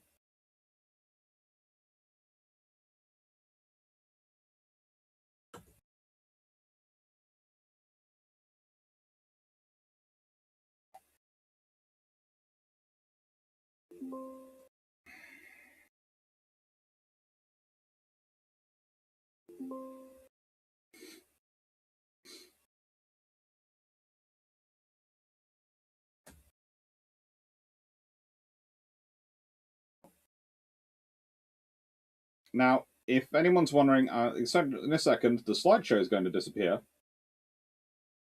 because it turns out the slide which is supposed to come next has for some reason not loaded to it. So I'm just going to fix that, he says, because he's annoyed it didn't work. And it's going to be able to do it again.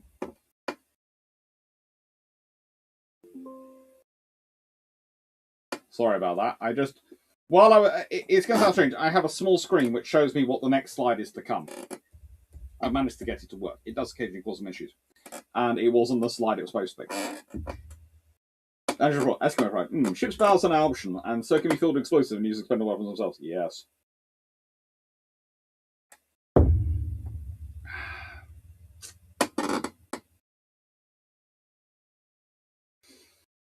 So this is an incredibly powerful ship. I am not going to disagree with that, and I'm going to also add that it's an incredibly capable ship. But one of the coolest things it does is deploy the battle blades. But again, and this is one of the things again I have to bring up Mia and say thank you again to her assistance, because I did some back of a piece of paper calculations of an Excel spreadsheet and went, hang on, when you deploy the battle blades, you actually reduce the scope of the point defense laders and everything to deal with it and actually engage stuff. And you went, yeah, it goes down quite tremendously. And I remember this I've got this written down because I know I took down Nia's notes actually specifically because she'd done so much work on them.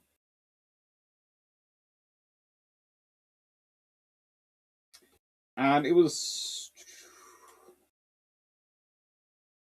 yeah, it was, yeah, roughly it reduces their capabilities by almost down to almost 70% of what they had normally, because of the deployment of battle blades. Now, the battle blades are cool, and they do add you extra armor, and I'm never going to argue against extra armor. But if I'm going to be deploying battle blades to protect myself,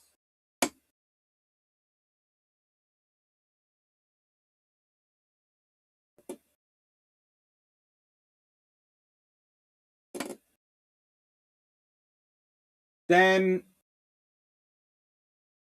I want something capable.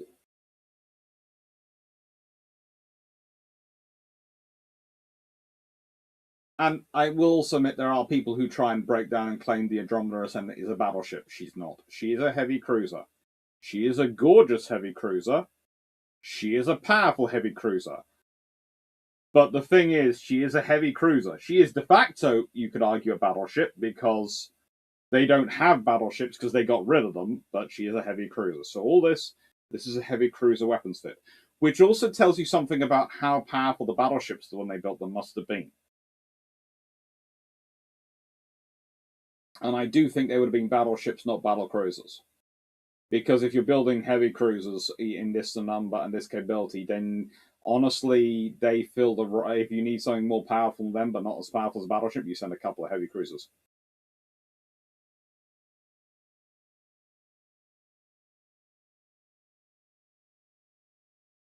I would also add that the battle blades, they look cool and they are very, they fling out and they're very capable and very interesting and very capable and very cool looking, but they don't really cover a lot. They really don't.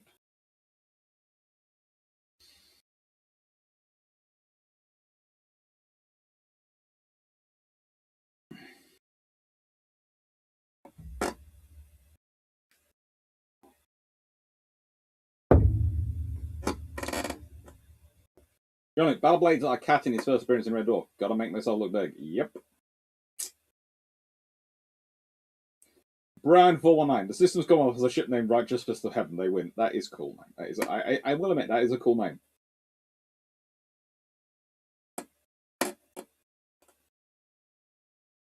King size pillow. I know that's not really a question meant for me, but that's a given. So they add armor, but they increase the chance of being hit by a significant margin. Do they do anything else? Not really. It's one of those things that they have a lot of systems which are designed to be jamming and those sort of things to protect them. A lot of electronic warfare capabilities built into this design, which is another good thing. But yeah, no.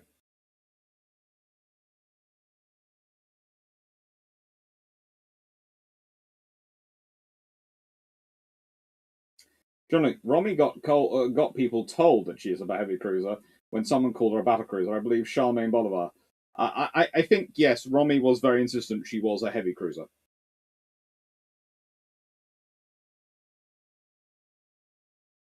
Well, Nick Waters, as I mentioned earlier, in terms of the design and function, it's sort of a case of the High Guard are strongly involved in representing the Commonwealth, both internal and external affairs. So their ships, a high degree of aesthetic quality is important to those ships in terms of their peace and presence. So they have to be an awe-inspiring representation of strength, dignity, and prosperity.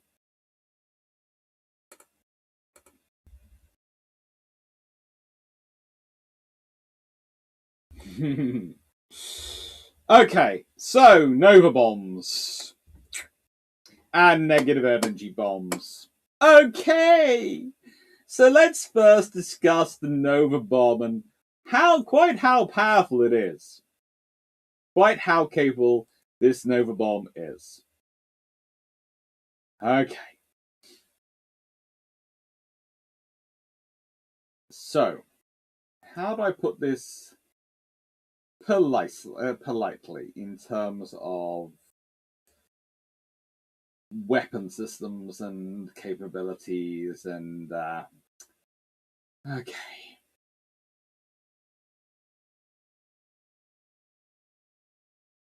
So, Nova Bomb is a weapon capable of making a sun go supernova, which destroys nearly all the matter of a solar system. Weapon itself is basically the size of a 55-gallon drum, mounted on a missile in place of a traditional explosive payload. The warheads are almost never actually kept loaded in missile tubes before they're launched in case of any technical malfunction that would cause Nova bombs to activate.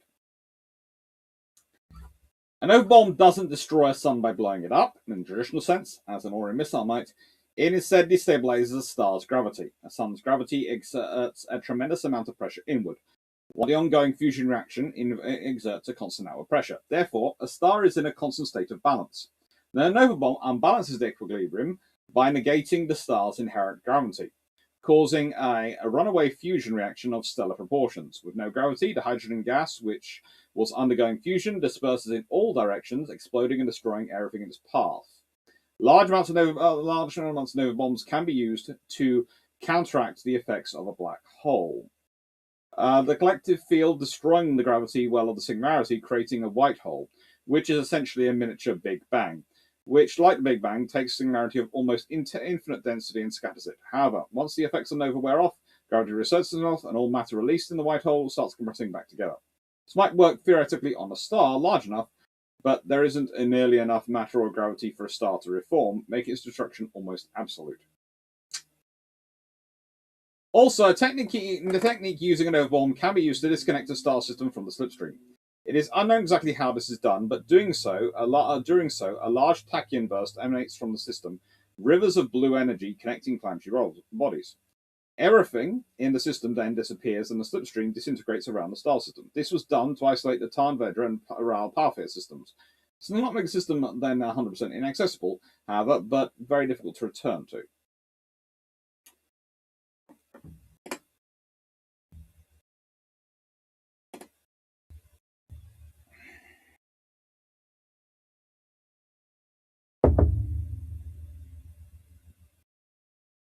The average Glorious Heritage class High Guard ship carried a complement of 40 Nova bombs, and they had never been fired in conflict and were not ever used in combat prior to Nietzschean uprising.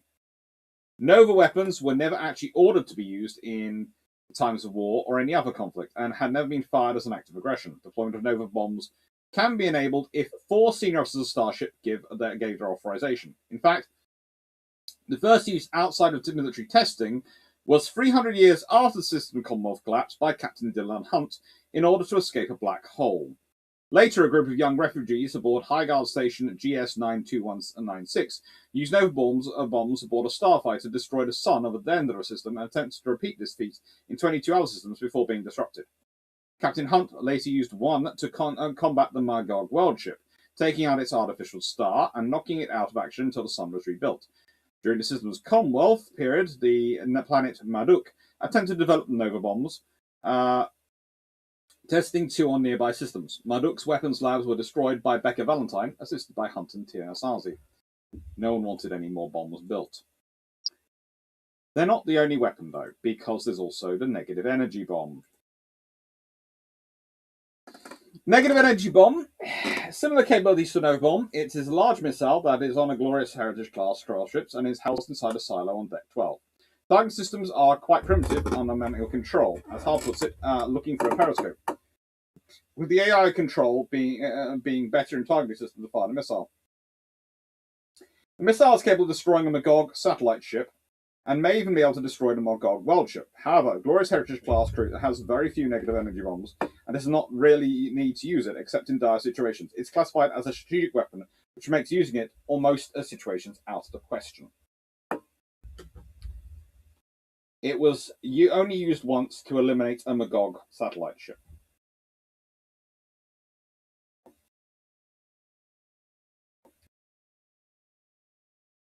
It is colossal.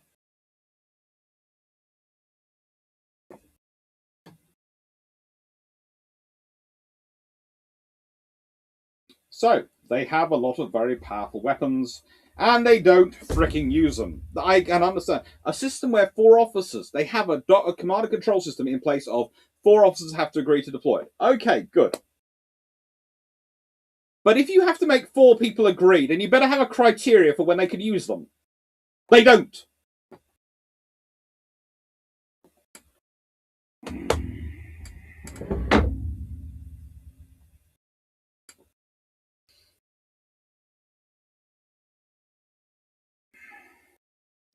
Brian 419, we can destroy a solar system, but we don't want to, but we put these weapons on our ships anyways. I think in some respects, Nova bombs are standing for capital ships. They're standing for actually having battleships. The idea is you basically make each of your cruisers so powerful that people have to listen to them instead of you having to deploy a battleship, which again is a great peacetime thing. But you don't have a doctrine for actually using it, it doesn't work.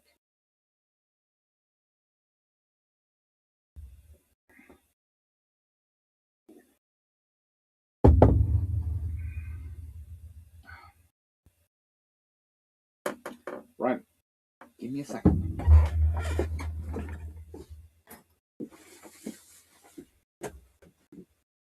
I'll be back in a second. I just need to go quickly check on something.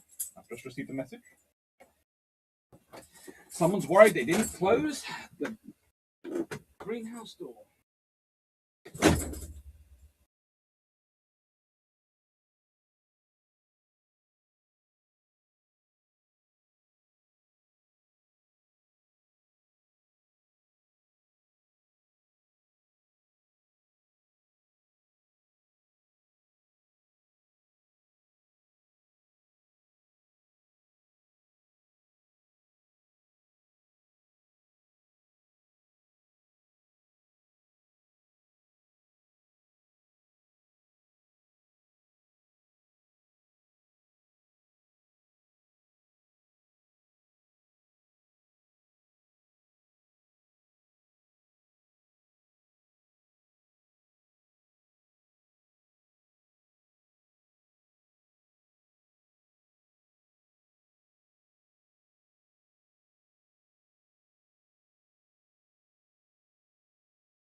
Right.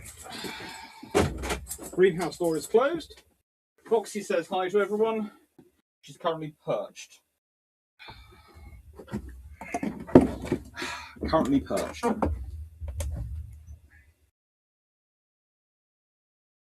Any second. On a side note, the Glorious Heritage were never designed to carry negative enemy. They're placed on the orders of the fleet admirals roughly a year after ending service. Which does make sense, but again, if you're going to have a system like that, or a Nova bomb, you need to have a doctrine for when you're going to use it. Just going, we now have them. Wonderful. But when are you going to use them? What's your doctrine? 4 people have to agree.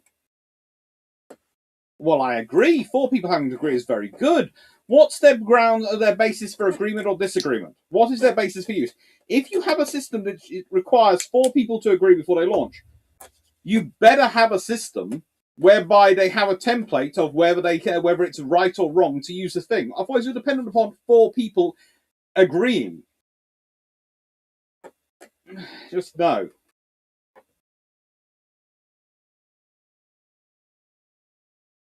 Nick Waters, that amount of power and the Magog was still painted as almost unstoppable. Yes, because they didn't use them.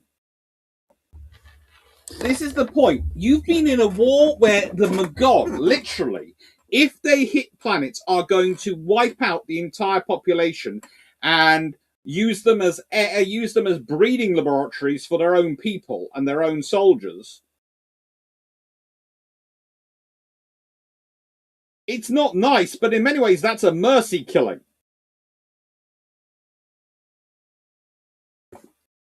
You give people a warning. You have to get out the system. If you can't get out the system, we are going to do this because we would rather do this than see you killed and your bodies harvested to create more Magog. Because the Magog, remember, what they do is they kill someone. Or they don't even kill them. They sort of paralyze them using the poison they have in their sort of glands, and then they lay their eggs in them, and their more Magog, hatch out. There is the fact that the entire thing of the way, the discussion of it, and this is always an interesting one because, of course, the Magog aboard Andromeda, Rem, the Reverend, Rev, I think it was Rev, yeah, Rev. He's talking about the way, and the sort of beautiful thing is, and then you realise the person who the founder of the way, this new peace movement within the Magog, was talking to, was literally dying, hatching that Magog's children, and was discussing philosophy with them as they died. And you sit there and go, that's lovely, but that's not really a way we want to go. And if you have the ability to destroy an entire system, it's a mercy killing. To not do it is a supreme act of cowardice. You are dooming not only all those people in there to a slow, agonizing death where they literally will end up being eaten alive by larvae laid in them, but you're also then dooming all the other systems which are going to be invaded by the soldiers which are hatched from there. That's just... It's not being a good guy going, I won't use this weapon I've got which could stop this. It's actually being quite bad. You get to go, you're a good guy, because we didn't use these weapons, we have them, but we didn't use them, so we're so nice. That's not good, because you're failing in your first duty, which is to defend. And yes, it's not nice what you have to do, but you do it.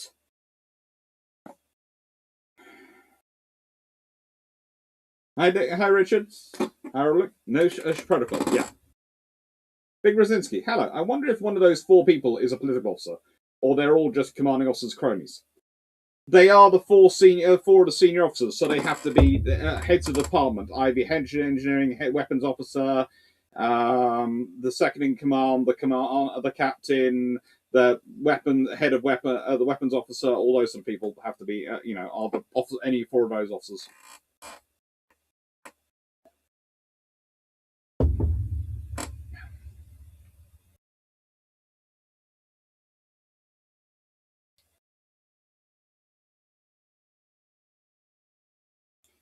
John Luke, our Nova bombs were best used on the ship's door. On the right, you will see Nova bomb storage. On the left is a large group of Nietzscheans are talking quietly while eyeing senior officers. Ahead is the mess hall. Then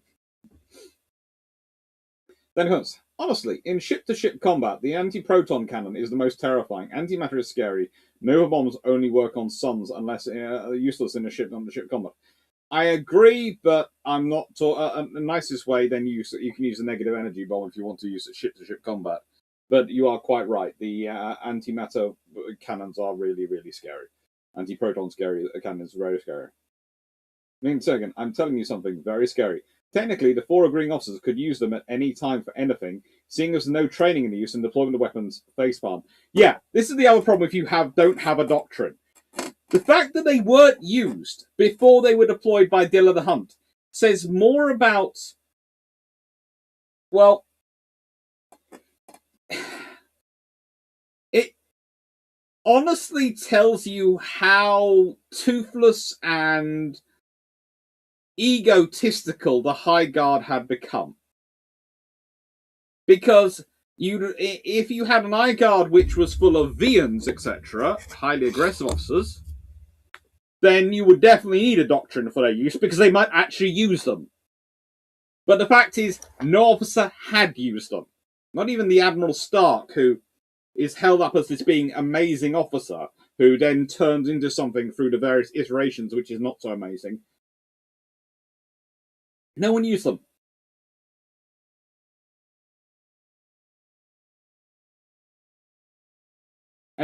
Yes, and not fighting God causes the whole mess. Sometimes you have to fight a war to prevent a greater one. Much you prefer to avoid it. Yes, Rev Ben. Sorry, I kept calling him Rem. It's just... It is... And then we have the silos tucked in with the negative energy bombs. And they carry about a dozen of those. And here's the other point I make, okay? So, one of Andromeda's previous missions had been a scouting mission where she had found the Magog world ship coming away. So they found her. Alright. You have negative energy bombs. You have Nova bombs. You now know that there is a Magog world ship coming your way. You have battle groups, presumably.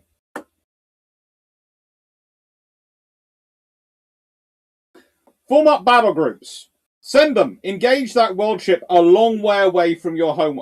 Don't let it keep coming towards you. Destroy it.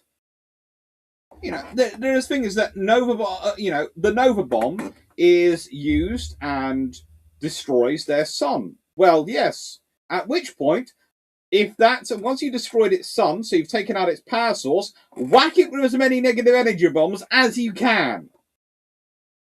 Hit every single part of it. Blast it with missiles, antimatter, everything you've got. Turn up with a massive fleet and destroy the thing. That's why you have a large fleet, to do that. But no, they don't. Instead, they wipe Andromeda's memories of it. They try and suppress it.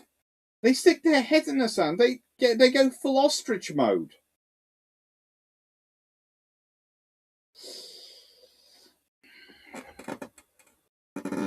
Again, Mimi Tegan, Mia has put it excellently. The High Guard was far too convinced they could eventually resolve everything with diplomacy. Throughout the fleet, the actual use of the weapon was unthinkable by the senior officers.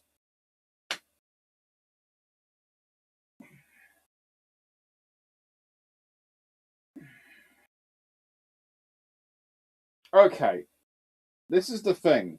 Smart power does use diplomacy.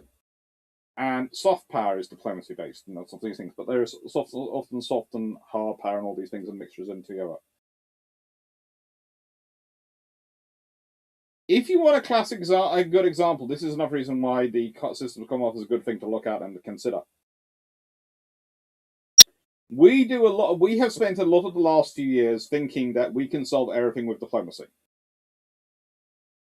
The era of the strongly worded note, to quote my good colleague Drakinafel from Belch Pumps. And the strongly worded note was powerful. It was present. It was capable. But the thing is, the thing that was often forgotten about the strongly worded note, it was only worked because it was backed up with overwhelming, overpowering, absolutely outsized military capability effect, which could be delivered by basically the Western alliance of US NATO forces and their various other allies around the world.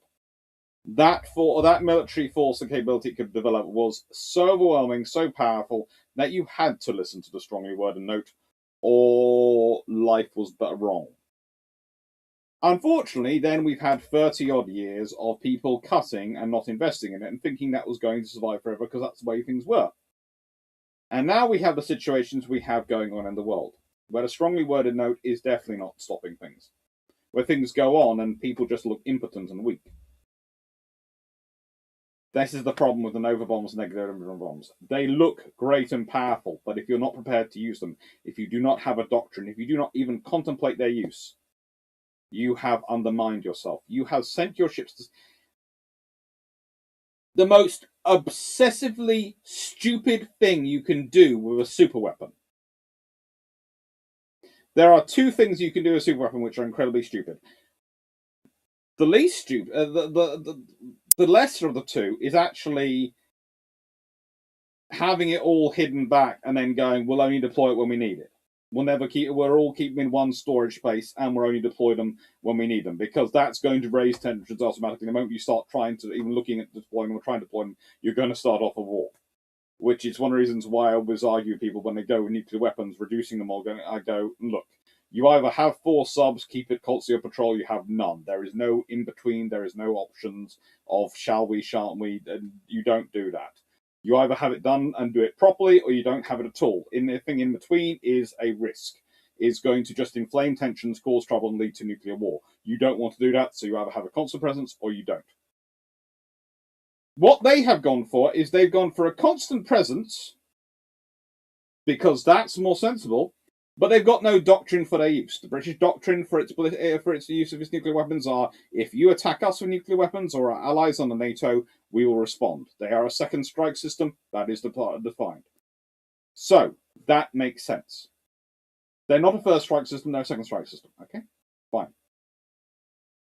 They haven't gone for keeping all back in one place and then only deploying them when they need them. No, they've gone for, we'll deploy these on all our GHCs. All our Glorious Heritage battle cruisers will have them. Good, fine, okay. We don't have a doctrine for their use. In which case, you then have programmed officers who are also programmed to think of diplomacy, negotiations first, and to emphasize their skill in battle. The Battle of Witch Head Why weren't negative energy bombs used? I can understand why in the Witchhead Nebula you don't use a Nova bomb. That makes sense. But presumably a lot of those ships have negative energy bombs. Why aren't they using those to wipe out whole sections of the Nietzschean fleet? It makes sense. But no, they don't. If you are that grossly outnumbered and you come across an enemy who is that disorganized, who is that much disarray, use your overwhelming firepower, blast them to smithereens, and then declare peace in their ashes. But they don't.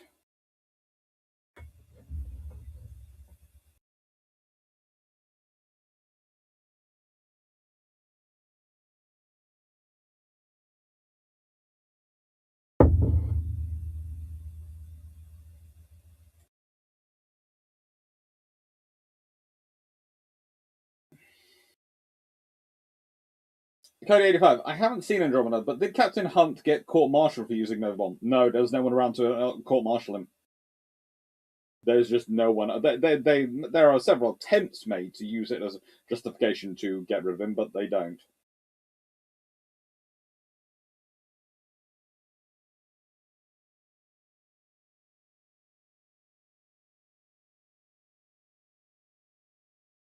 All we have to do is talk to him. I mean, that's how it happened, right? I mean, the person you mentioned talking philosophy Magog, that sort of worked, right? Not for that person. They turned into 40 Magog. No. It doesn't work. Not always. And sometimes it only works after you've destroyed a lot of things. John Luke, Admiral Stark was an officer focused on preserving what currently existed at the time of fall. They couldn't think about returning a stronger time. Post-fall, the generation of Stark shows it. And yes, but also there's the fact that was Stark that great to begin with.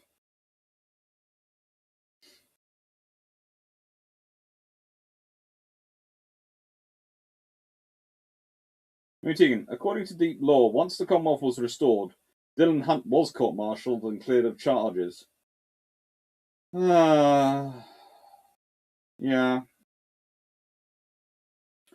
The series premise is that the Starship Andromeda gets stuck out of time around a black hole timeline, thus survives the Commonwealth.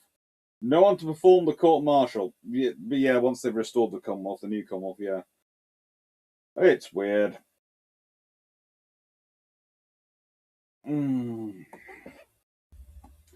Anyway, let's talk about some of the ships. Here's a good example, Pax Angelic. Now, why is Pax Angelic a good example of the ship to start off talking with? Before we Andromeda, by the way, is going to be the last one talked about herself, but we're going to start off with Pax Angelic because, well, she is of course the one which famously also survives the entire years, and she survives because her crew entirely abandons her to go and fight on a planet. Let me restate this again. The captain takes off the entire crew to go and defend a planet. So there's no one left aboard her to crew her. And because of that, she can't fly away using slipstream. So he takes one of the most powerful ships in the galaxy, one of the most critical assets, something which has all the defense codes for all the local area, leaves her without any means of getting out of there,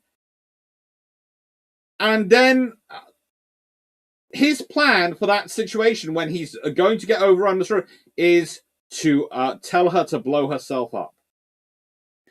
Now, that's bad enough decision making, and the fact that this guy got to become a captain of not just a ship, but one of the premier ships and their capital ship equivalents, but heavy cruisers, nonetheless, of the Commonwealth Navy is just suggests there has been some seriously bad screening going on in terms of their tactical ability. But leaving that to one side, not just consent with doing that. No. He has been having a love affair with his ship. She has fallen in love with him. So, and I would like you to give us to all of you. Imagine if you were ordering your spouse, the person you supposedly love and who loves you most in the world, because that's basically the relationship he's fostered with his ship, to commit suicide for some higher ideal. Imagine if that person is a complete and utter warrior who's designed and trained and programmed in every single thing to fight, never giving in, because that's the core programming of the AI.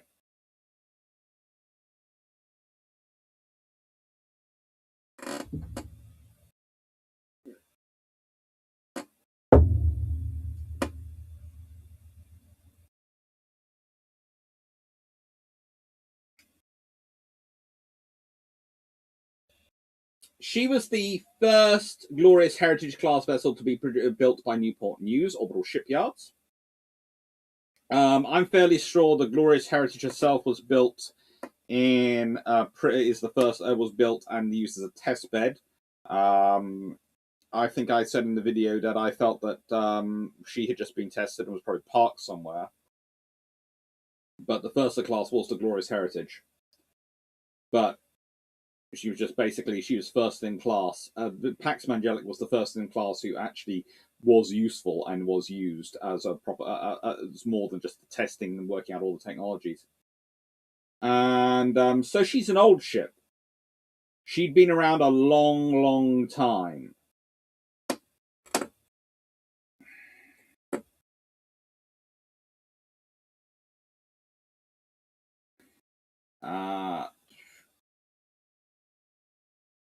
And it's kind of interesting because the resolution editions of Andromeda is XMC 10284. And for Pax Mangelic, it's XMC 1913. Which suggests that there's a very, very long time between Pax Mangelic being built and Andromeda Ascendant in terms of their numbering of ships.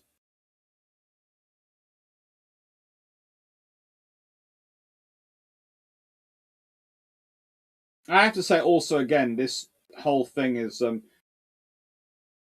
she ejected her slipstream core, which incinerated the planet on everyone on it.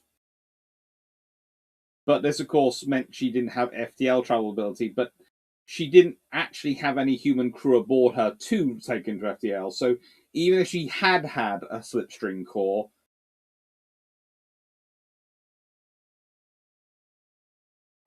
she couldn't have done anything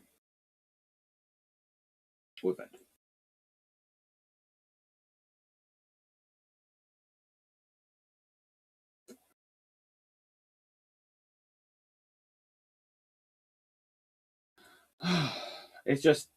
It's an absurd scenario every single stretch of the way what happens with Pax Mangelic, and it really is terrible.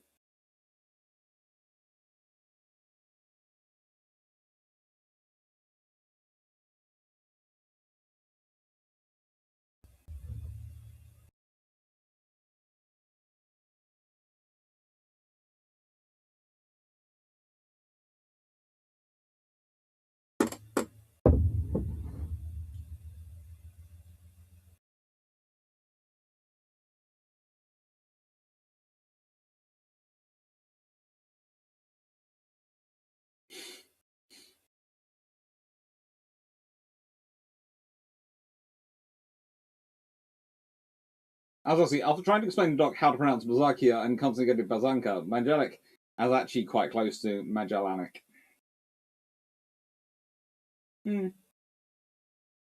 Pax Magellanic.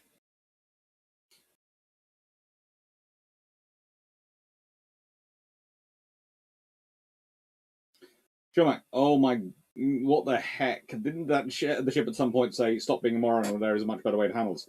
Honestly, she should have done, and here's the thing.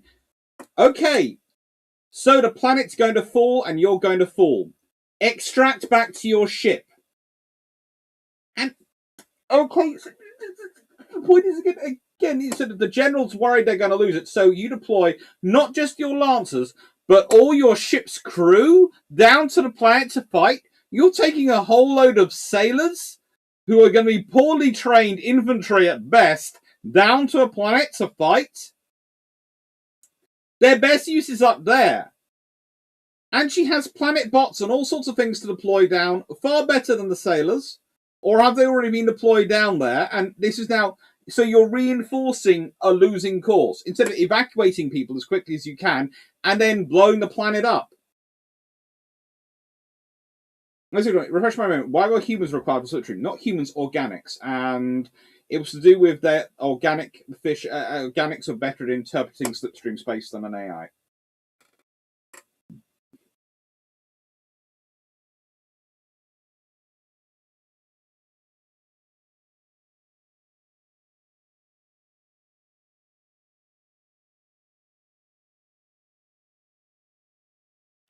Intuition, basically.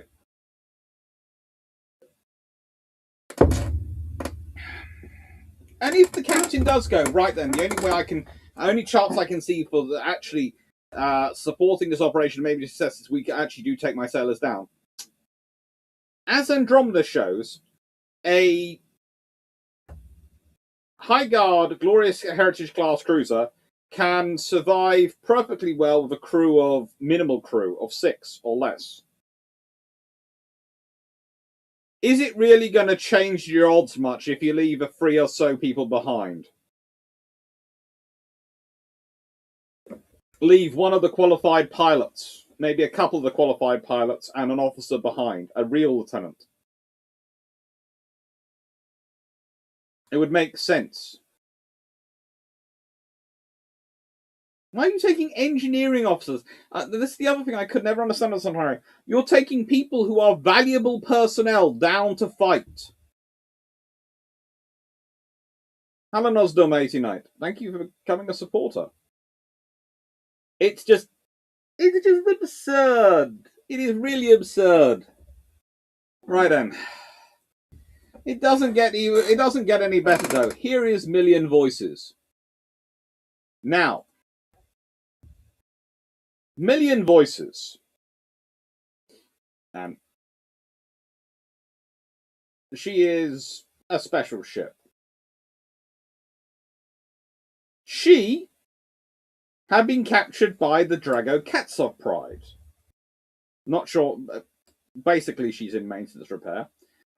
She was captured by a boarding party that hijacked her out of dry dock. Once in the Tartar system, she increased her artificial gravity fields and crushed them. However, by that point, they had marooned her, as well as 50 other High Guard ships, in the system.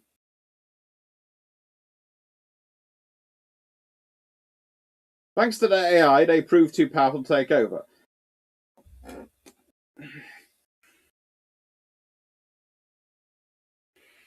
Okay. So,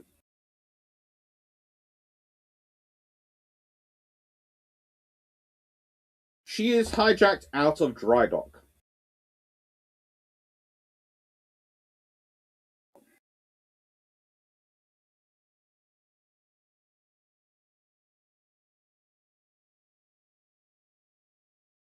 How? Again, Glorious Heritage class, they might be heavy cruisers, but at this point, for want of a better term, they are your capital ships. They are your most important, powerful ships. You have just lost one because of an idiot captain abandoning it. The next one is in dry dock. How many crew does it have aboard it in dry dock? Why don't you have enough crew on board it in dry dock? Why do you not have it protected? Where are the crew? How many Nietzscheans do you have to... it's not exactly a large party which take it. If it's prepared to use its own internal defenses to protect itself against them,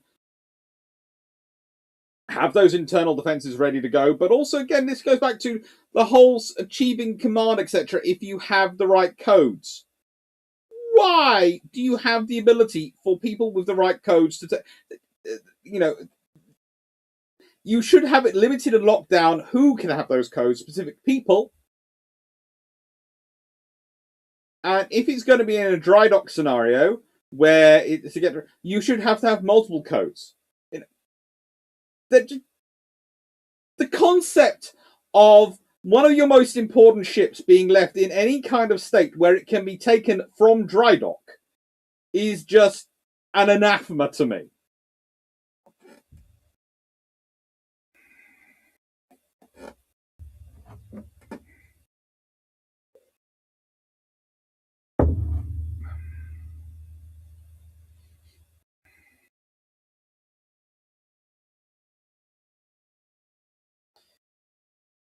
what is really annoying is she ultimately sacrifices herself when the Drago Katsov attempt to destroy the fleet.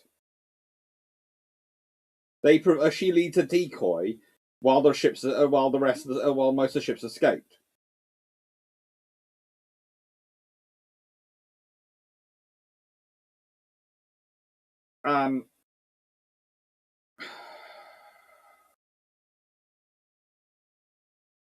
I just, she is a powerful and capable ship, and again, I would point though something before we get into it. Is it me, or does every one of these ships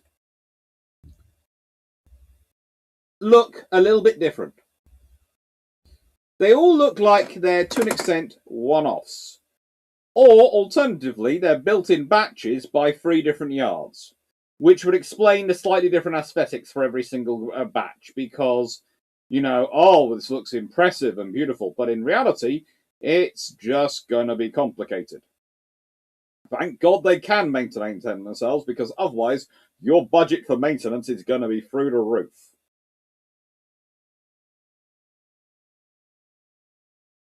Cody 85, how many of these ships are going to result in that ship needs a hug?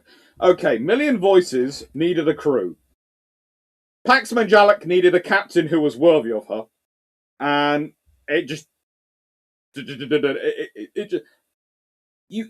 there is a certain point, and I'm not sure if it's just the series which others, but you get the impression in the end, the Andromeda Ascendant was actually very lucky with Dylan Hunt as a captain. He seems to be one of the few captains who's actually worthy of his ship. And actually, she was incredibly lucky because actually his second in command was also, to an extent, worthy of the ship.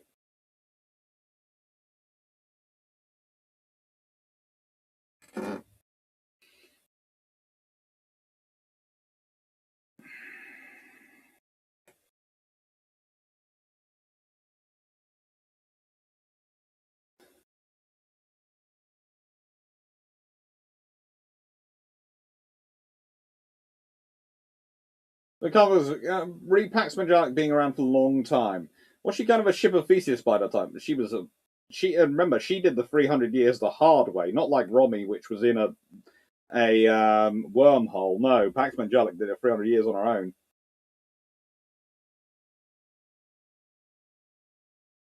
I was asking, just a general note, for a military asset, those ships look somewhat fragile. I would agree they do aesthetically look interesting.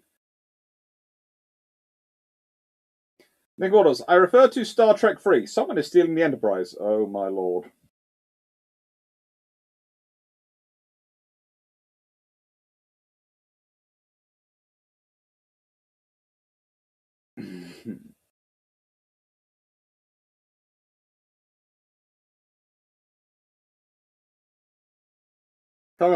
Read A Million Voices, a reference to maybe to Obi-Wan Kenobi in Star Wars Episode 4. Hello, yeah.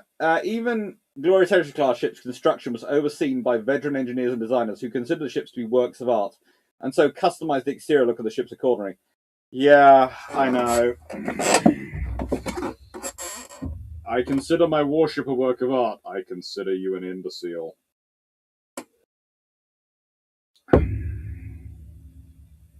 That's interesting. I always thought some of those ships were smaller classes and had similar lines of drama, like how the American DD looked like light cruisers. No, there are some which are smaller classes, but these are all actually Glorious Heritage class cruisers.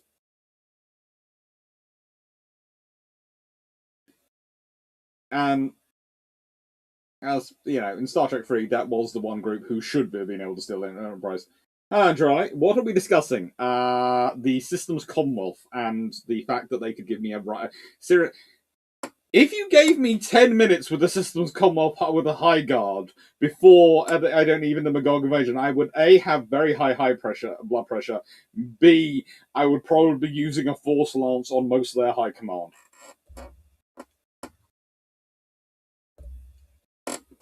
Okay, Lancer's Hope. This is going to make some of you absolutely cry.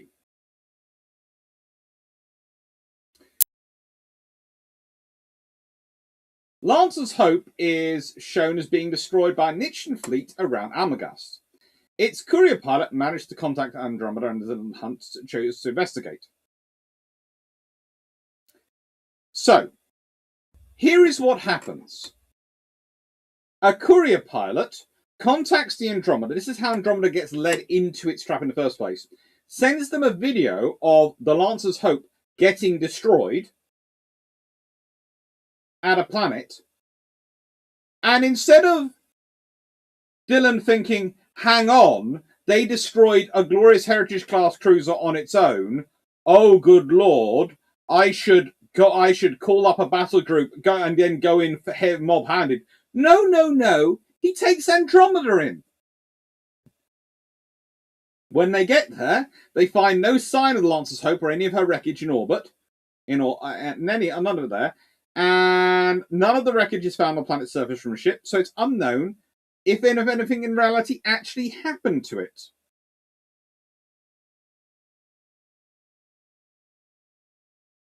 But again, Glorious Heritage class cruiser destroyed by Nitschan fleet. Outnumbered, outfought. On its own. Alright. Fine. What do you not go and do? Investigate with a solo Glorious Heritage class cruiser. That's just basically saying in a queue of ships to get killed. We're going to keep sending them in one at a time. Yes. Because they're not able to deal with one at a time. You don't send in one. You send in 6. Or at least 4 with a battleship to go, hello, we've arrived. What are you doing here? That's how you investigate it.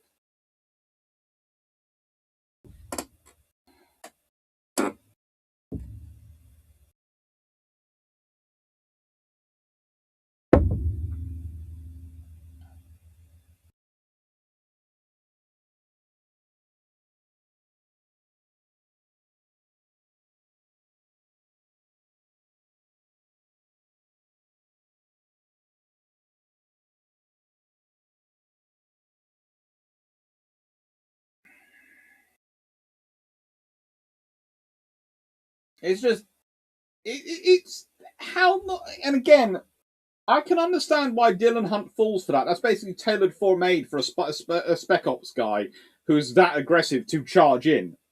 But he's supposed to be commander of a warship. He's supposed to be in charge of a warship. You have to start thinking strategically. If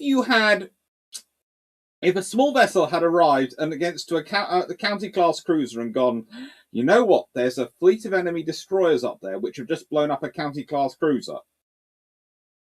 The British captain would not have gone, no matter how brave, he would have gone, we will charge in and follow them. No, they'd have gone, right then, where's the nearest town class, Arafusa class? Let's go group up. I've got some destroyers. Good, go. Battle of Narvik is a classic example. Oh, you beat up those destroyers. It was technically a lot. Let's be honest, it was a draw/loss for the British in the second Battle of Narvik. And the first battle, of course, was the Norwegians lost. A third battle of Narvik, what did the British do? Did they turn up with some more destroyers? They do. But they also go, have you met my friend HMS Warspite? We brought the Triber-class destroyers, which are our meanest destroyers by far. We've got a pack of other destroyers as well, and we brought Warspite. That is how you deal with that scenario. It's a good show, but seriously, some of the command decisions make my blood boil.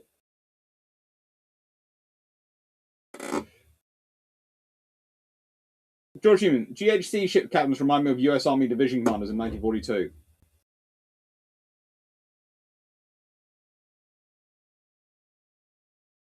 So, Sub Thompson, Dr. Clarke, Romy didn't like Reda. She followed his orders begrudgingly in the alternative unit episode, mainly because he killed Dylan, and she didn't like anyone assuming command by killing their captain.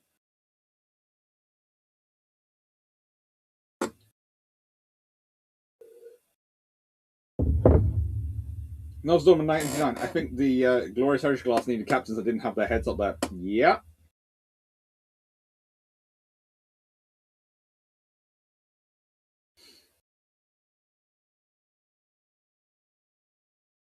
Asberg. The ship's looking differently. By 1939, were there 2 Queen Elizabeths which looked exactly alike? Nope. there weren't even many county class cruisers which looked alike.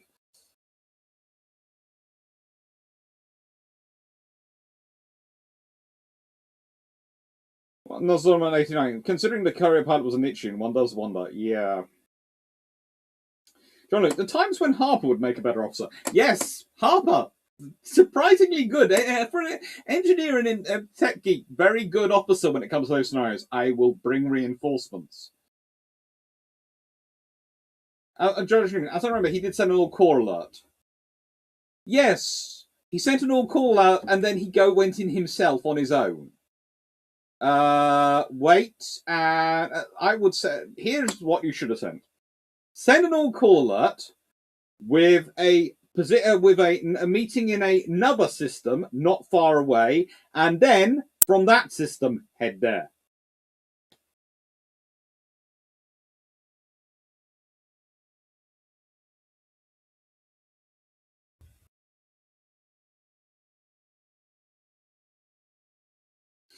Don't just go bumbling in. Right then, the Midian breach. Now, this one is when I get really, really interested. Because this is a GHC which had been converted into a prison transport that is commandeered by a group called the Collectors to test Dylan Hunt and ends up blowing itself up and being blown up in a sun. Well, no, it's cast adrift on the event horizon of a black hole. Sorry, I got that one wrong. Its artificial intelligence is deleted. Its power generation systems crippled. It had left adrift after the Battle of Enger's Redoubt. So they left they didn't presumably have a self-destruct or blow up, a GHC, which had been left adrift after the battle and over the Drago-Kazov homeworld. It was captured and turned over to a rogue faction of the Collectors. Why would anyone turn over a glorious Heritage-class cruiser, which, according to Andromeda, is pretty much the most powerful thing going, and is so powerful, so important that everyone's trying to collect them and everyone wants them? Someone actually turned this over? This doesn't make sense to me at all. This could have been useful. Okay, maybe you can't operate. Maybe you have the same problem as that Pride does with the ones which they've taken. Well, then you presume you'd operate the same policy of taking it away. If anyone...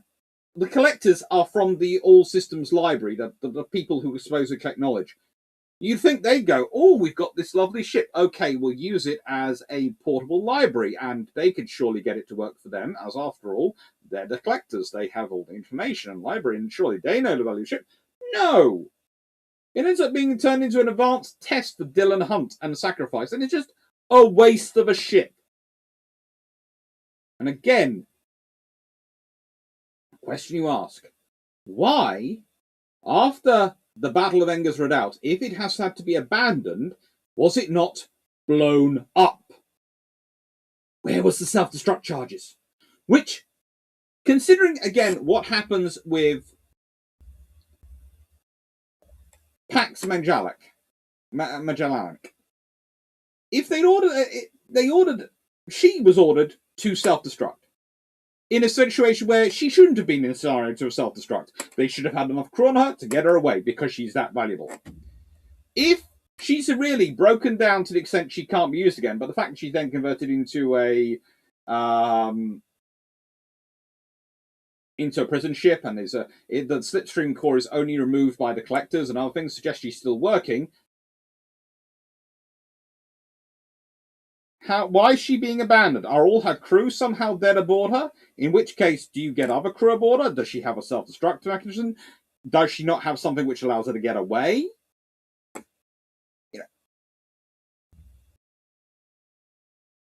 What is going on here?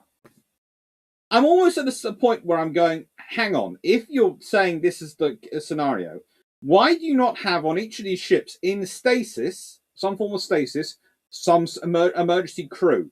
And if they have to be abandoned, and if the scenario comes out like this, the AI can go beep, beep, beep, and emergency crew pop out of the stasis pods and go, hello, reporting for duty. Our job, get you home. That's good. That's their entire purpose of being. That would make sense. And surely that's not beyond the wit of them to build.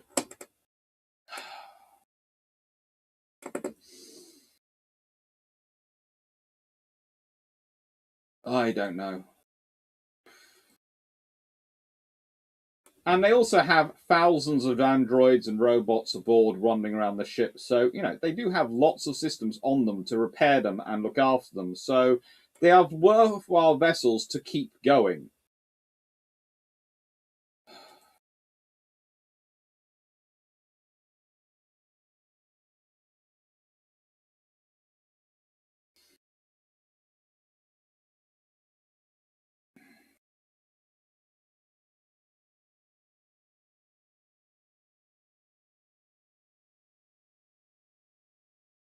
Mia, the history of the Midian breach is so long I'd have to make a video to explain it. It is also so absurd.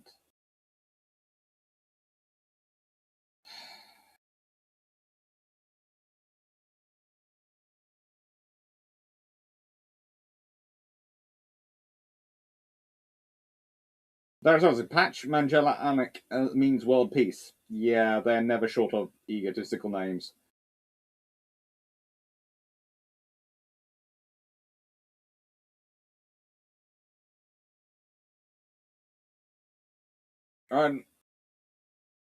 Next one. Oh, let's go through the others, shall we?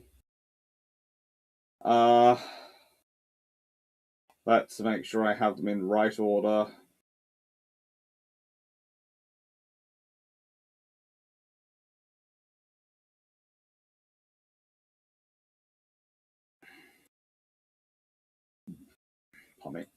So, Vanguard. She's destroyed at the Battle of Witchhead.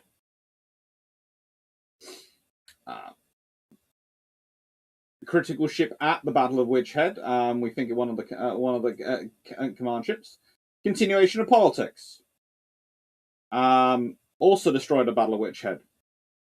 So they had 2 Glorious Heritage class cruisers alive for the Battle of Witchhead, which is the culmination battle of the Nietzschean Rebellion. Now, it's after the Battle of Witchhead is lost that basically the Commonwealth falls and the Nietzscheans take over. The Salient Debate is also destroyed at the Battle of Witchhead. Noticing a theme here?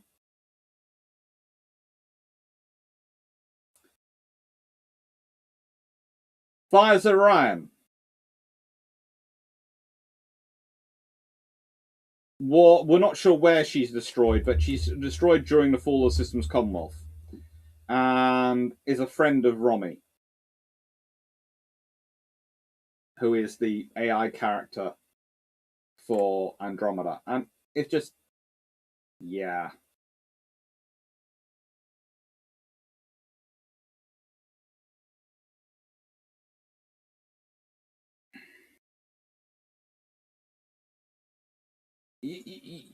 The sheer amount of ships built in terms of the Glorious Heritage class is absurd. But it makes sense. Now, when you consider that a High Guard, apparently, and this is the figure I'm going to use, I'm just getting it up. So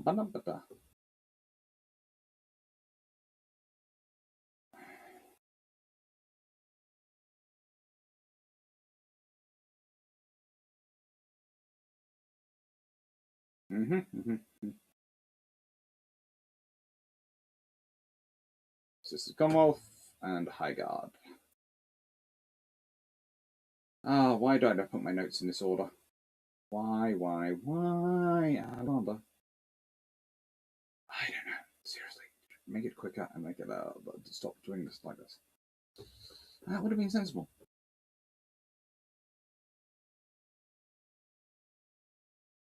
I'll just do it this way.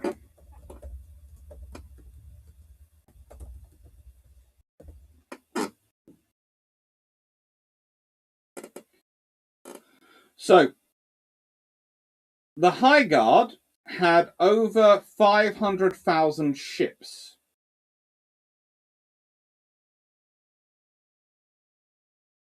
Now, if we go back to the old 34 scenario, even if they had only 34,000 ships involved in that, and that wouldn't make sense really for this task group, that would suggest at least 1,000 heavy cruisers, 1,000 Glorious Heritage class. The odds are out of 500,000 ships, you're probably talking 2,000 to 3,000 GHCs or equivalents.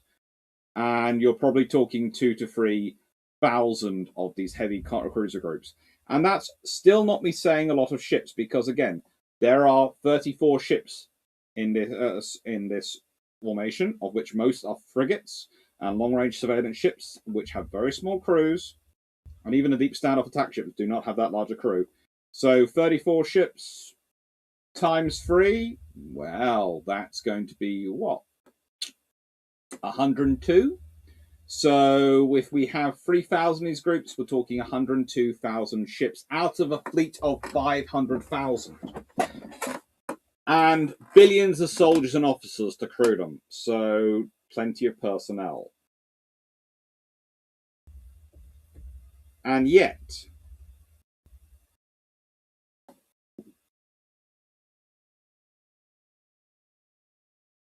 this happens.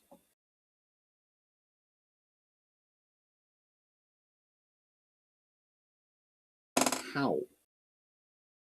What in the name of all things holy were they doing with themselves?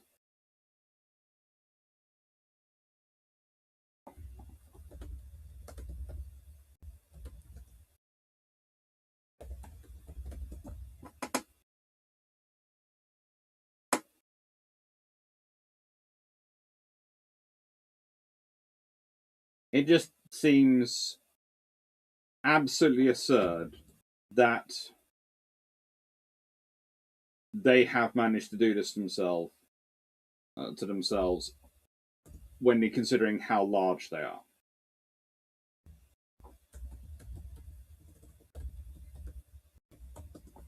How numerous they had to have been.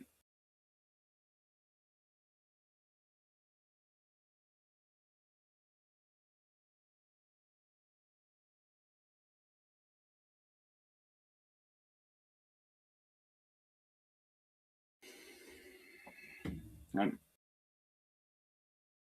thank you, Colin Cameron, for the Iron Brew Tower Fund. Thank you. Which suggests to me, I have to admit, that a lot of them must have been abandoned or treated badly, or just maybe they had niching captains who blew them up. But either way, having a captain which blows up his own ship on purpose just suggests you've got bad screening of your captains.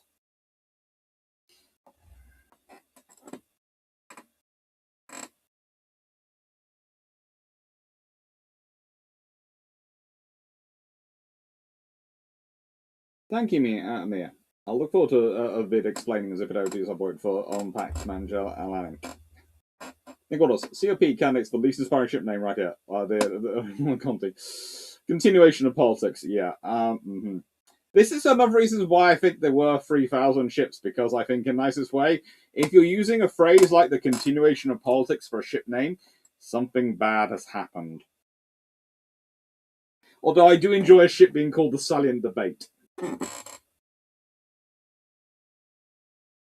It's implied that High Guard fight in penny packets and get picked off by larger concentrations of nutrients. Which is absolutely absurd, because why are they fighting in penny packets?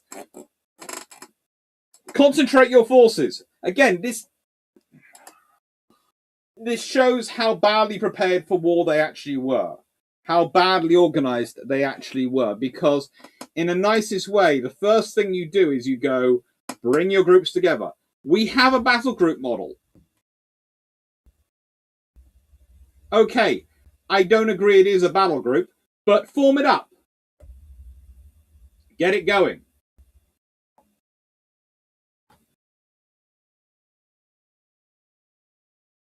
Vision, they're all hat and no cattle. Yep.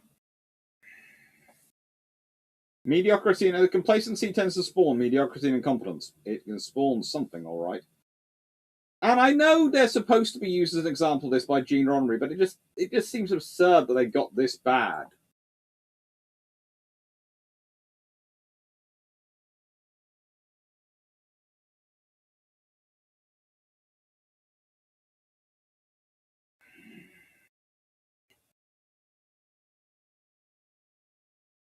It's absurd it happens in this way.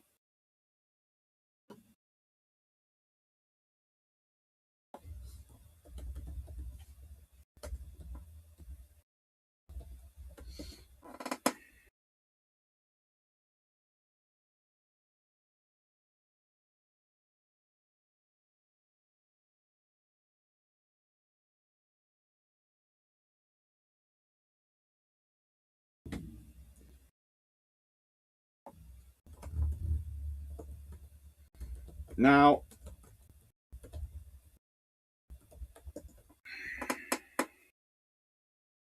if we're going to do the next one, I have to add in something else, don't I? Because this is only half the story of every ship, and this is the other reason why I find it quite so absurd everything that happened to them.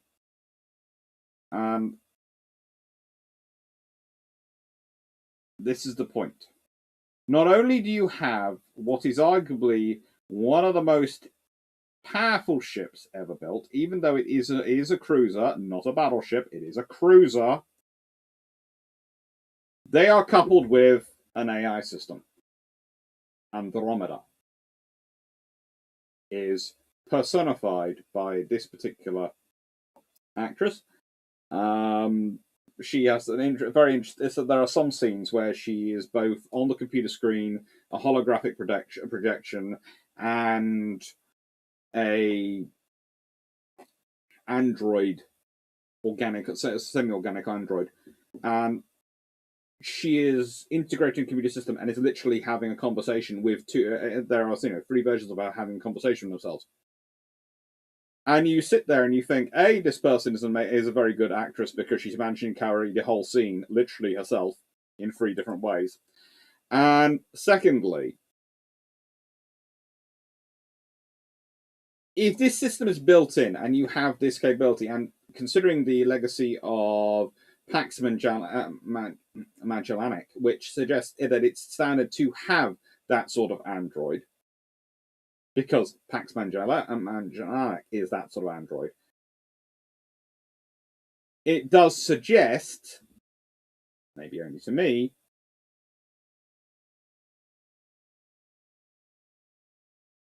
that you've gone to a lot of trouble to build in a very intelligent system, a very intelligent warfighting tool and capability into your ship. It's not just firepower capable, it's very smart and adaptable. Which means, why aren't you using it to its fullest potential? One of the core themes running through this entire series is the treatment in many ways of the AIs, which is very short-sighted. Now, I would agree, perhaps making an AI able to be in charge of a ship, etc., is iffy, especially if you need an organic to pilot the ship because of their intuition. I can understand that. And also, there's the fact that if you put your ships under AI command, because they're going to basically live forever and never going to die, and they're both the computer system and the ship, that will actually stop you getting that could very quickly nullify your ability to promote people. But your AI could be given a rank equivalent to as executive officer of the ship. I.e., you could have an executive officer and the AI, both sort of functionally as sort of an executive officer, organic, and and the AI be considered equivalent to the executive officer in terms of rank, equally ranking in, which would make a lot of sense. So they could necessarily give orders to people below them in rank, but everyone from the XO above is XO is their equivalent, so they have to sort of give and take, and the captain's their superior. That would have made sense. It would have been a good way to integrate them into the command structure and make sense.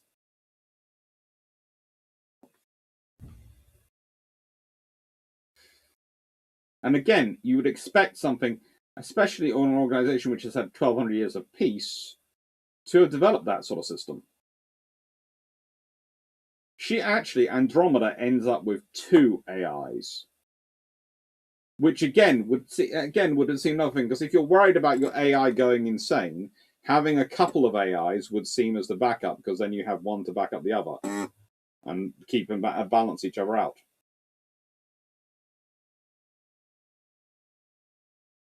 This disaster was the Magog War. To be honest, the disaster wasn't the Magog War. The Magog War happened. The disaster was 1,200 years, 12 centuries of peace. The Magog War was terrible, but the disaster for them was the Nietzschean Rebellion.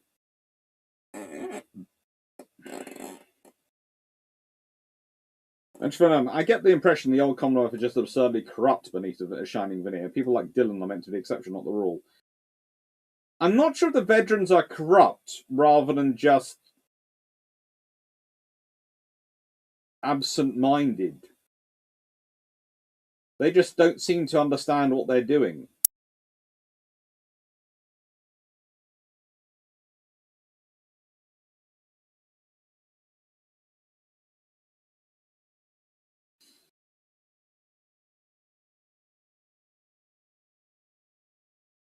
And Sam Johnson just pointed out, yes, the scenes where you have 3 Rommies basically having an argument are really good scenes, and they're really worth watching.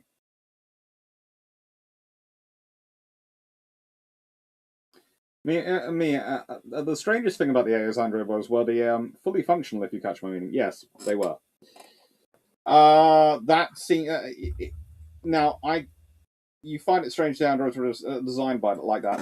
I actually find it quite realistic in terms of this universe, because if you've got people who are designing ships who are so perfectionist obsessive with their ships that each one is basically almost looks like an individual ship rather than a class, then they're going to be perfectionist obsessives about designing every part of that ship, including the AI. So that makes sense.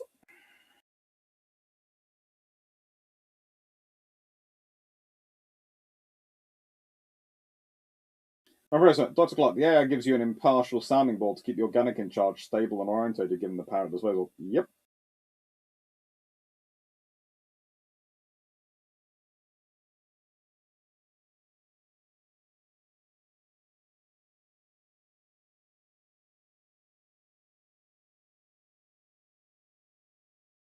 Red shirts. I have cousins watching this. But no. So, Dylan manages to, between Romy and Captain Dylan Hunt, Andromeda Ascendant is, and the ship Andromeda Ascendant is not, how do I put this politely, is not taken over by the Nietzscheans and does quite well.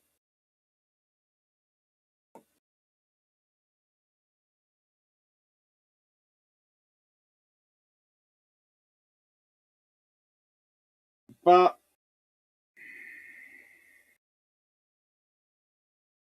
one of the things I do find interesting again about her is she is a very calm, collected, and capable warship, understanding her power and her abilities. The relationship between her and Dylan seems to be in many ways the idealized relationship, in that they have an almost sibling style relationship. And it puts more emphasis, again, in my mind, on the issues with the Pax Magellanic, in that the relationship that developed there was definitely not what it was supposed to be. And it happens in the middle of a war. Now, yes, issues are going to happen in the middle of a war, but A, that's a bad captain, and B, the thing I couldn't understand was that, well, whilst they are connected, the AI, in its free representations, they are able to compartmentalize. So how had it happened that he had managed to have such a relationship with the ship that it had compartmentalized, it had gone across not just from the AI, from the android into the whole of the the android, which has the organic bits, into the wider ship description. It just seems to mean that that captain has been playing around, which again suggests to me that there are so many holes in the system for the system's Commonwealth. There really are. And this is a glorious ship. It's a very powerful ship. It's a very good cruiser.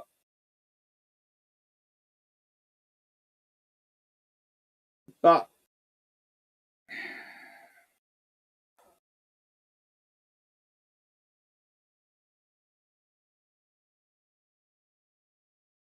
why are they not looking after these ships? And if these ships are... And again, the thing about Dylan, he's left alone on the ship. Basically, he's supposed to have his pilot decides to stay with him. So the pilot is an excellent officer as well. While he's trying to attempt the maneuver, he orders his crew to abandon ship to try and get to safety, and he is attempting this risky maneuver with the wormhole. If the pilot is so important in the wormhole maneuver, and not just the wormhole maneuver, the entire things, in that you need the pilot for the intuition, etc. I know the pilot's already in the bridge structure, which should to an extent be defended, but one would expect, if the pilot's that important to maneuvering, etc., the pilot to be protected as well. There to be some protections. I would suggest there should be a screen which protects them from the door. So if anyone manages to force their way through the door, they can't immediately aim on the pilot and interfere with the system. They have to get further into the room before they can target the pilot. That would make sense. But no. They have no... There are just so many things in the design which I suppose makes sense from a television filming point of view, but wouldn't make sense from a military point of view at all.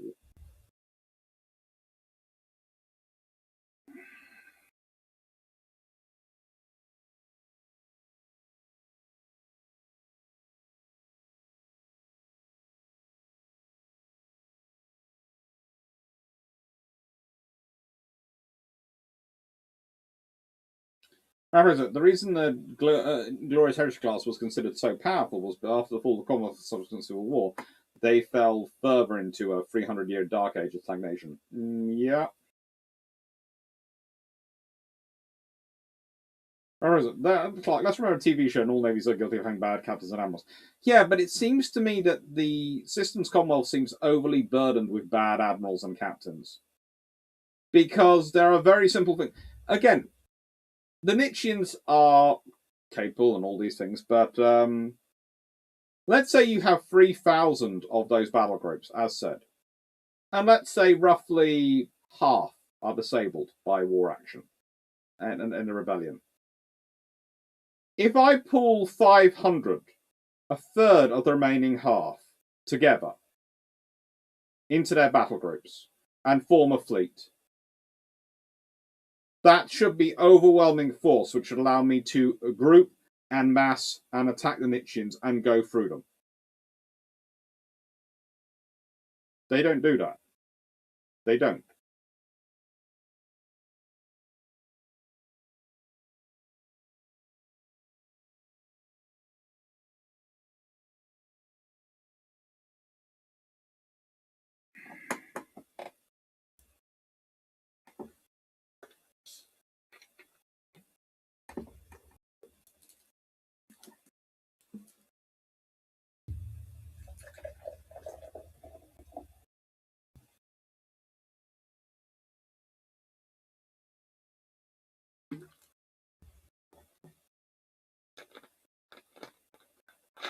Well, H, compartmenting your pilot to safeguard them makes me think of the navigator chambers on a 40k warship. Again, very sensible. Someone's already pointed out the emergency medical hologram. Again, if you need another... here is the thing. If you've got AIs on a ship, you would think you would have not only the ship's AI as your senior one, and probably walking around. You probably also want an engineering AI who as their programming focuses around engineering to back up the engineering crew. You want one focused in medical to help back up the medicals, and you might well want a backup weapons one. So you'd want actually a team of 4 or so AIs. Yes, this AI is amazing and doing the job all on her own, but again, you'd want more. You probably want more built into your system as insurance. Does Clarke, which is the more flawed system? Thank you, Rapper Razorback. Oh, the system Commonwealth, the Galactic Empire. Half a dozen of one and 6 of the other. It's just nutty. Yes, Richards. I felt she manipulated Andromeda manipulated Hunt without him realizing it. Yes, to an extent. But again, sibling relationship. He also sometimes used noticed she was manipulating him, I think, and actually felt, well, it worked with it because it was sensible.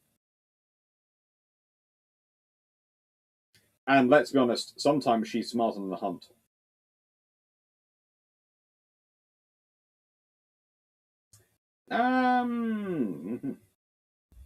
Right then. Bye-bye, Romy. Let's go to the next one. So, summary. What do I say in summary for these ships? What do I say in summary for the system Commonwealth?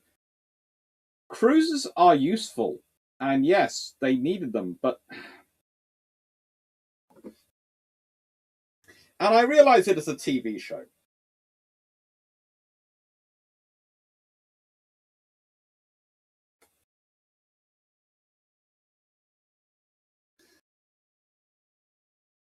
But ultimately, they have a small problem going on.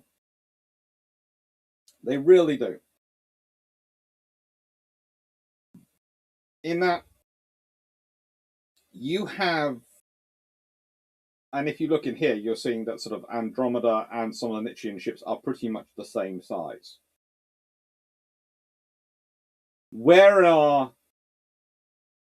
This is the problem with having cruisers as your status ships. Nietzscheans can build up cruisers themselves. They did. Or cruiser-size ships. And lots of them. This is why you have battleships. This is why states have those bigger ships. You always have to have ships which are pretty much beyond the reach of anyone other than a state to build. Or if anyone tries to build them, it's going to be so painstakingly freaking obvious, it's going to be visible for a lot. You're going to be able to detect it's being constructed. And you can argue that, considering that they're building the cruisers, they should have detected. But again, you have to also remember that they are allowed home guards. That's part of the whole structure. And home guards could have cruiser-sized vessels. And the Nietzscheans had been severely attacked in their home worlds, during the Magog War. So them building up fleets and cruisers was completely understandable within certain realms. And that is a grey area the Nietzscheans exploit, the home guards. Well, the thing is, you can't have a home... You've got to have some differential between you and the home guards. You've got to bring something more to the fight than the home guard can bring. It can't be just, our ships will look beautiful and capable. Your ships actually have to be far more freaking powerful. So you need those battleships. You need to have ships which the home guards can't have. And the thing is, this has been going on for a long time. By the time you are dealing with Magog War, it's been in place for a while. It's almost like someone sowed the seeds for the Commonwealth to fall when it's all of years ago. As you know, it's 200 years roughly after the beginning of the construction of the Glorious Heritage class cruisers, they get rid of all their battleships.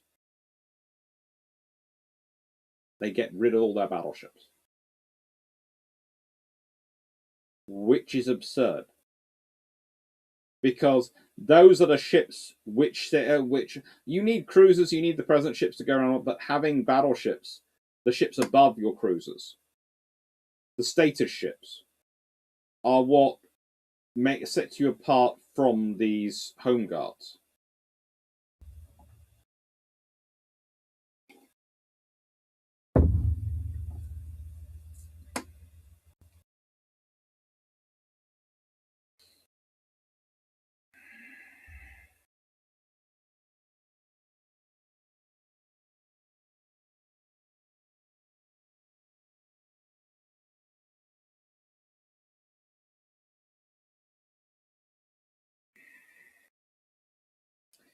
The problem comes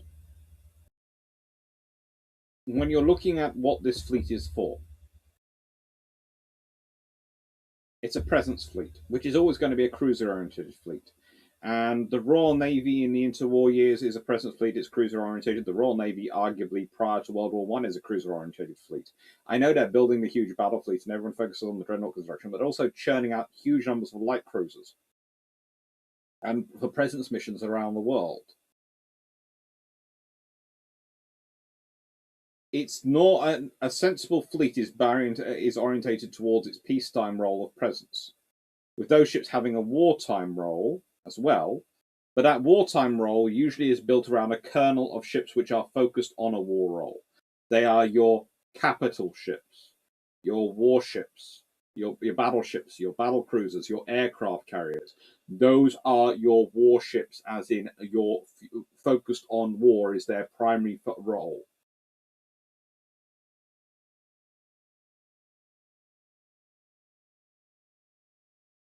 One of the classic examples I use is the Battle of Witchhead when I'm talking about the Systems Commonwealth and the problems it represents, because it also I could use to argue with some modern events as well. The entire standoff attack doctrine is that you use, if we go back to it,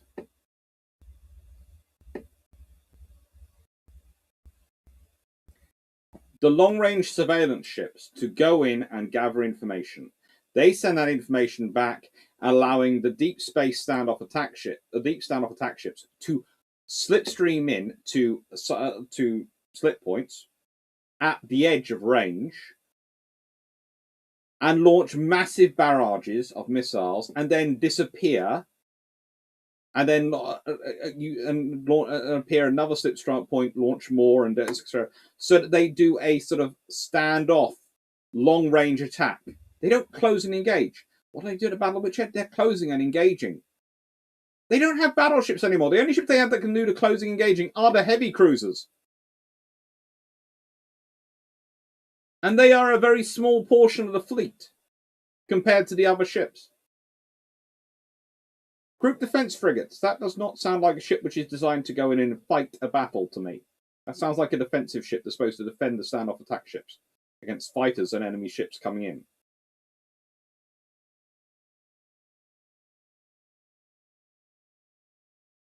The doctrine for the High Guard is to stand off, appear, launch missiles, disappear, launch missiles, disappear, launch missiles, disappear, until you wear down your opponent. That is what this entire structure is. This is why the most powerful and core things of this battle group, and why I call it a strike group or attack group rather than a battle group, are the long-range surveillance ships and the deep standoff attack ships. And the fact that they have 9 of those surveillance ships shows that they're expecting those to be the things which take casualties. They've got enough to carry on, even if they do take casualties. They don't operate that way. And yes, we're going to go through it as a TV program. It's bad admirals and all those things, but there are still lessons to be had in that. There are still lessons to be fought through in this.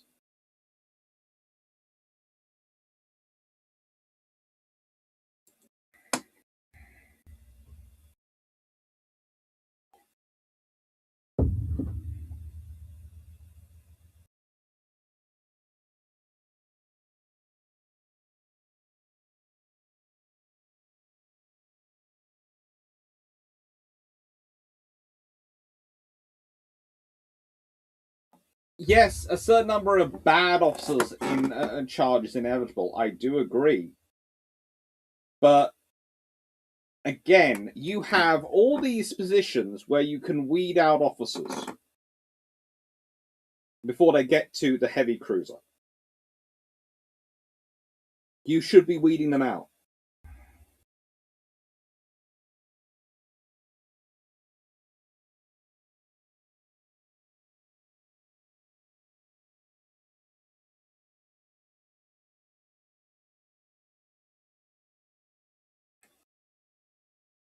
Mm-hmm.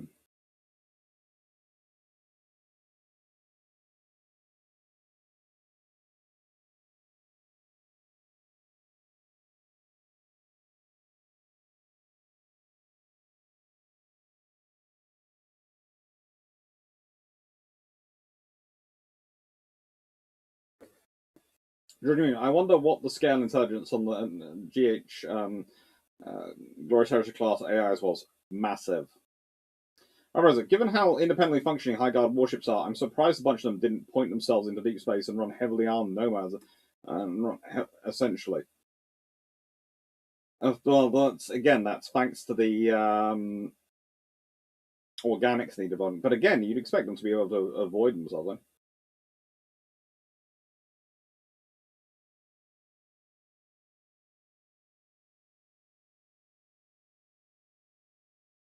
Dark Riches. One would think an engineering AI, weapons AI would be far more beneficial.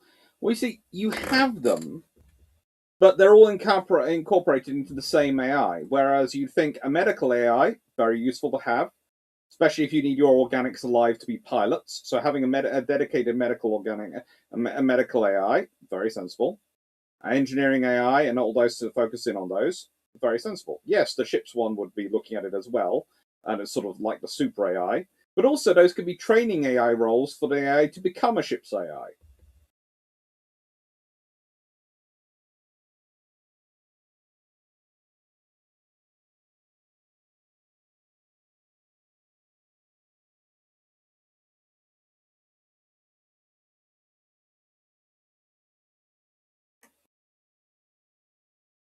I was asking, got rid of battleships as they were scrapped. No one thought about mothballing. Apparently not.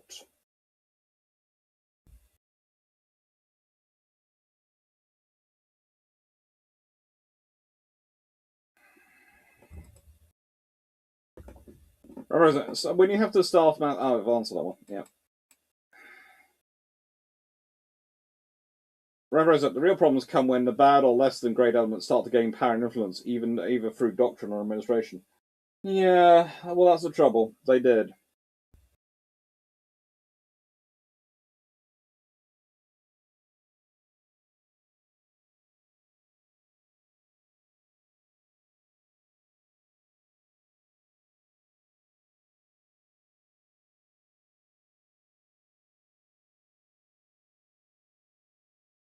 Get ready, Veteran High Command did seek to load the High Guard with couldn't compensate. It's almost like the veterans are making sure the High Guard is incompetent, so it's no real threat to them. Is part of my suspicion. So Johnson, I still don't understand. If the heavy cruiser is amazing, that's because it's not. It's a standoff attack group, so the heavy cruiser is their protection. The heavy cruiser is there as the command ship. Slash, if anyone tries to get to you, they have to go through me.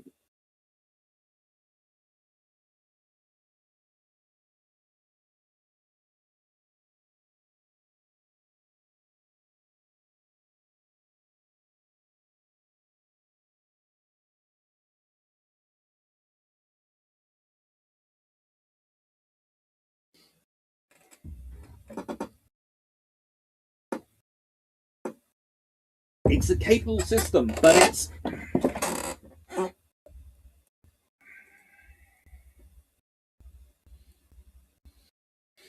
it's just no.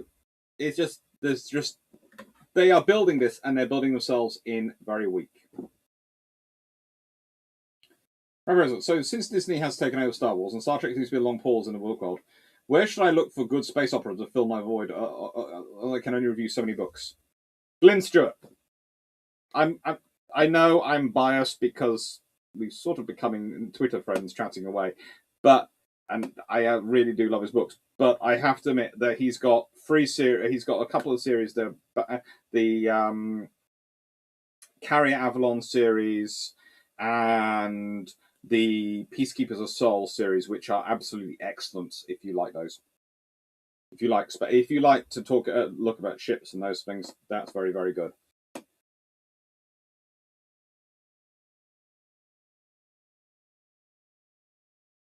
Well, actually, if you've got an AI, why are they not in charge of a logistics and manufacturing basis? Well, that's half the trouble. There seems to be some real absurdity of where they let their AIs actually take charge.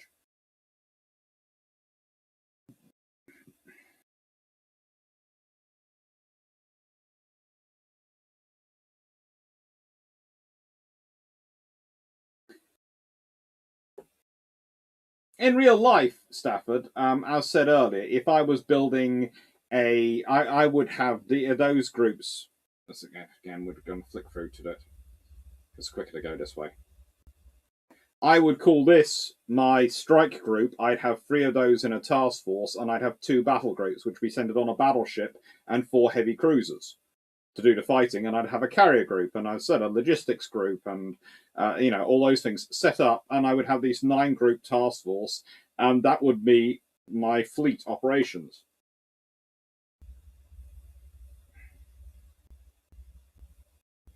And just going to quickly do the sort of things for this again. I'm going to say thank you again to the people for the Haida support, because we have reached £3,600. Very kind. It's still got 2 days running, so if you fancy donating more, that's wonderful, and it will go to. We'll sort out the finances so we can do these 3 ships as well at the bottom. I think we have the finances in place, but it's working it all out with all the costs keep going up dramatically because of the fuel prices keep driving dramatically. But thank you very much, everyone, for your support. Thank you for all the super chats. Thank you for all the members, the patrons, everyone. Thank you, and just thank you for all the support. I couldn't do this without you. So thank you. Right, let's get on to these.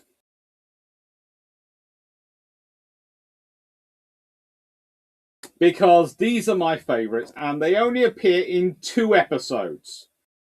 Now, here is the little point about them.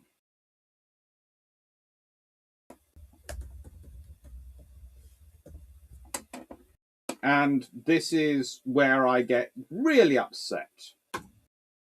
The Planet Full Defense bots, they only carry 2. They do apparently have space to potentially carry 2, more than 2, but Andromeda is only carrying 2. You should be maxed out on these things. You should have 8 of them. They'd be brilliant. The things like, the reality is, these are things which they do seem happy to use, and they do seem to be a very sensible system to have. They are the size of a Magog swarm ship. They're armed with automatic Gauss guns and missile launchers. Now, they often possess articulated necks, as well as heavy armor. They're housed in a special hangar where they can be serviced and rearmed by the other robots aboard the ship. When hundreds of swarm ships are latched onto the Andromeda's hull, needed to be removed, they are deployed. They obliterated every single ship.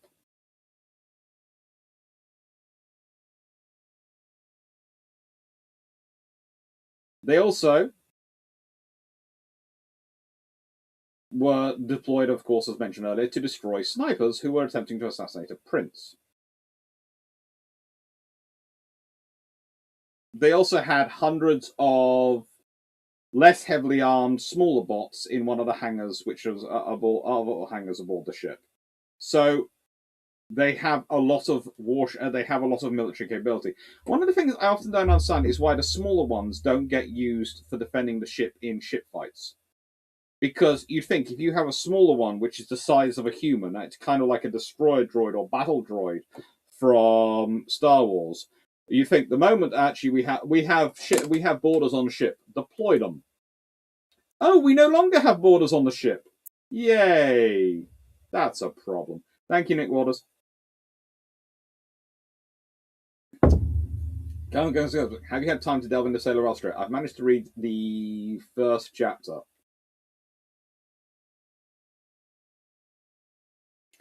If you make it Little Yes of the Rock, are you going to film? That would be the aim. What sort of that's what we were hoping.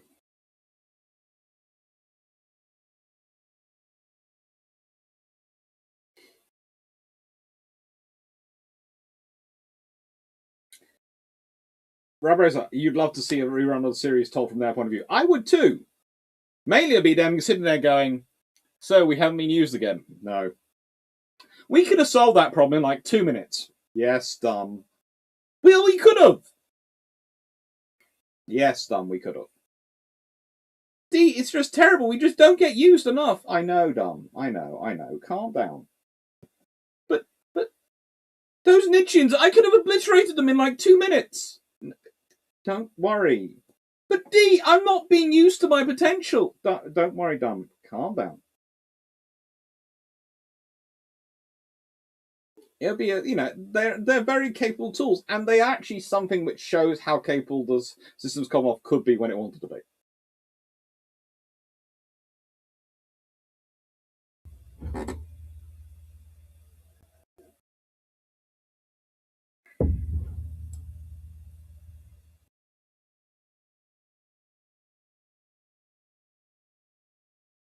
Mm-hmm.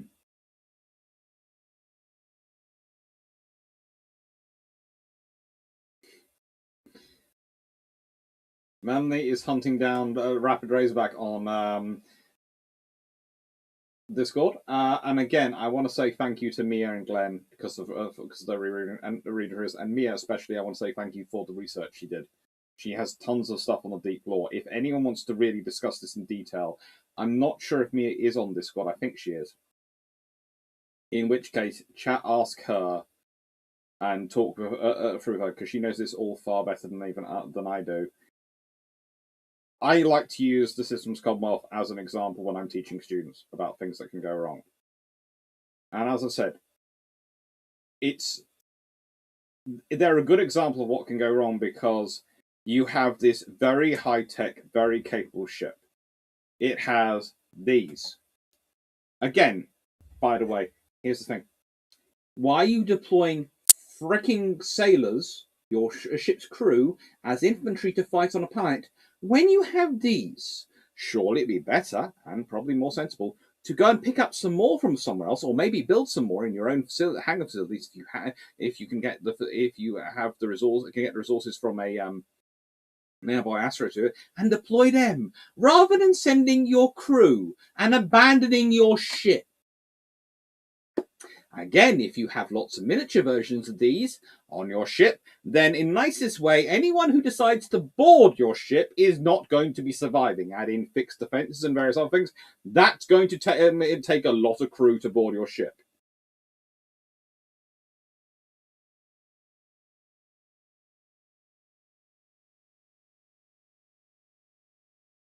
Mia is not on Discord, but she does have a contact on Outlook. We're going to have to get her onto Discord. We're going to have to set up with her own corner in the server. And I'll leave that to all of you to persuade her to join Discord.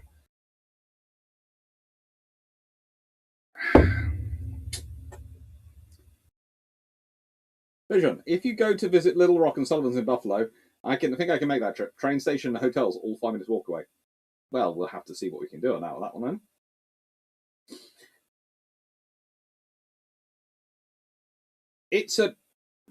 The point I'm making is that if you want a model to discuss of what happens when you have a fleet which is a high-tech base, high capability base, but ultimately hasn't been maintained in what I would call a war-ready or even a war-fighting mentality style, what situation can happen, you have this.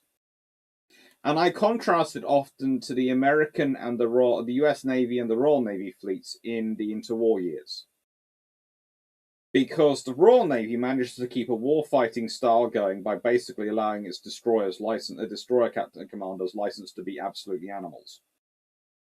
Please don't take any offense to that, anyone who's watching who was a destroyer combatant at that time, or has family of them and thinks that's rude. It's not meant to be rude. It's basically they are allowed to do in exercise. Basically, in exercises, it's told gloves are off, go behave as you would in a war zone.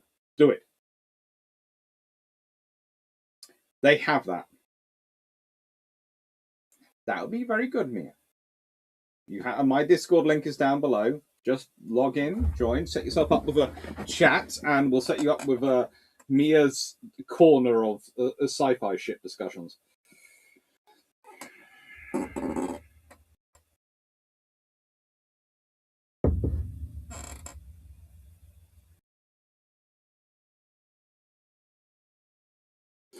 Mm.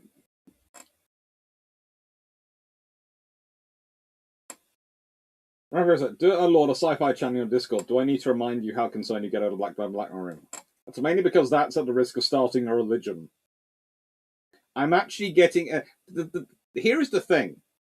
There is the Trekkie fandom religion, which is one thing, and there is the Force religion from the Star Wars.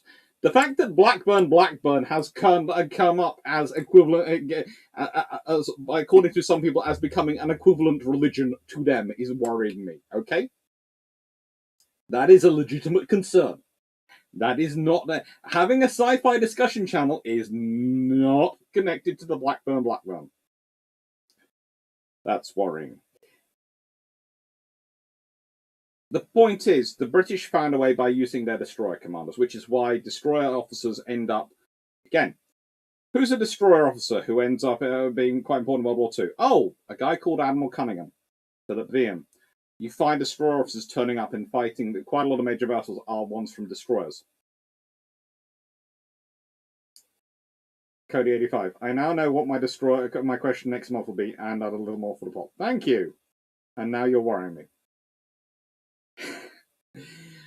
But the point is, how does the US Navy maintain it? Well, as we all know, at the beginning of World War II, they pretty much, when they're involved in World War II, they fire all their submarine officers and promote their XOs to run their submarines. That's one of the things. It's overblown, that statement, but it's not too as far away from truth as possible. But again, to be honest, the US Navy has done the same with the destroyers. Because why are destroyers a good purpose for this point? Because they are big enough that you have to be quite a serious. You're quite already an experienced officer before you get into them, but they're small enough that if they get damaged, you're not going to be worried too much about losing them. You can replace them. If we go through this option of this battle group, you have something called a group defense frigate. Now, I would, if I was going to do this, I would rename them as just frigates. And I would use those frigates as my binoculars for my officers, for training my ship command officers, and trying to put battle experience into them. That would be literally how I'd be using them. But the Commonwealth don't do that. The Commonwealth instead become a very rigid, very inflexible, very theoretical command force, which have extremely powerful weapons, which they don't have doctrine for using, which have conflicting interpersonal relationships, which are done which are supposed to be illegal anyway, but B, cause masses of cause all sorts of problems. Leave ships unguarded and uncrewed so they can be taken over. Rush headfirst into scenarios where, frankly, there is more sensible to operate on a cautious basis. Waste valuable resources. And apparently, at the end, when they are combined and manage to get them knocked out in a battle where they decide to fight in a nebula in a close quarters combat, when their entire fleet structure is built around a standoff attack pattern, not going in and fighting in an actual intimate melee fight. This is the problem with the Commonwealth. They don't. They build the fleet one way. They end up trying to fight a different way, and at no point do they actually think things through. And it's all because they've run out of war experience. And thank you very much, Cody85, again for that super chat. That's massive super chat.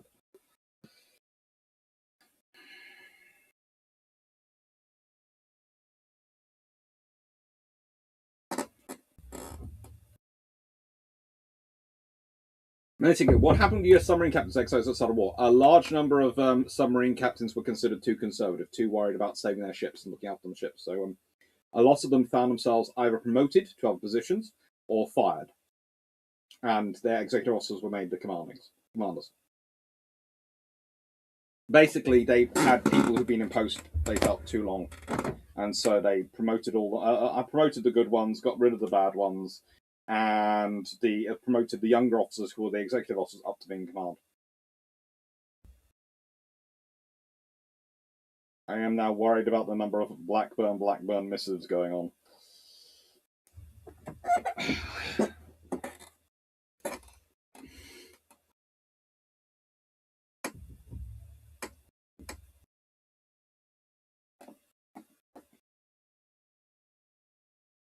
I can't remember. Yeah, I'm going to look at a few sci-fis because I love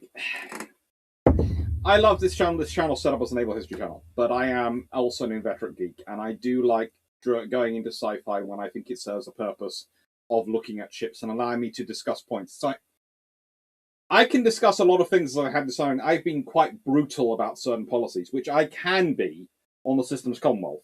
But if I was brutal like that on a specific nation, or any nation, I would then be dealing with a lot of people who'd be going, "You're just being British, you're just being T-boo," and all those sort of things, because you're saying we're bad because you're saying you're good or something like that, and that's a problem.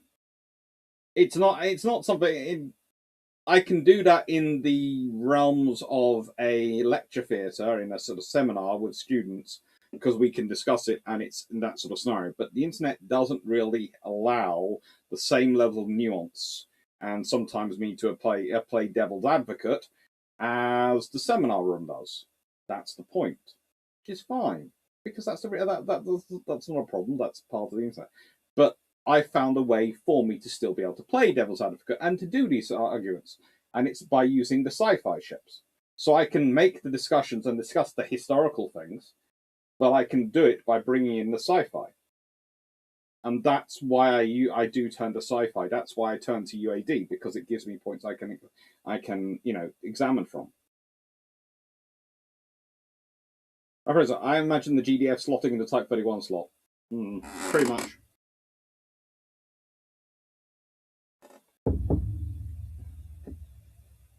Azowski, I have another concern. What are the weapons, non-missile arts of fire? I'm feeling that's mainly aimed forward, so you actually aim a ship like a fighter.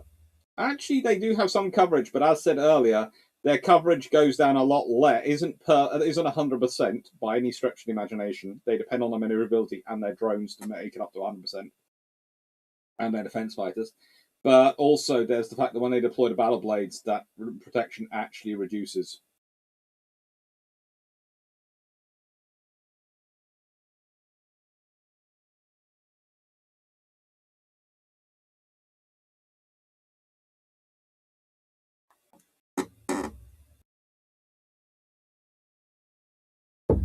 Right.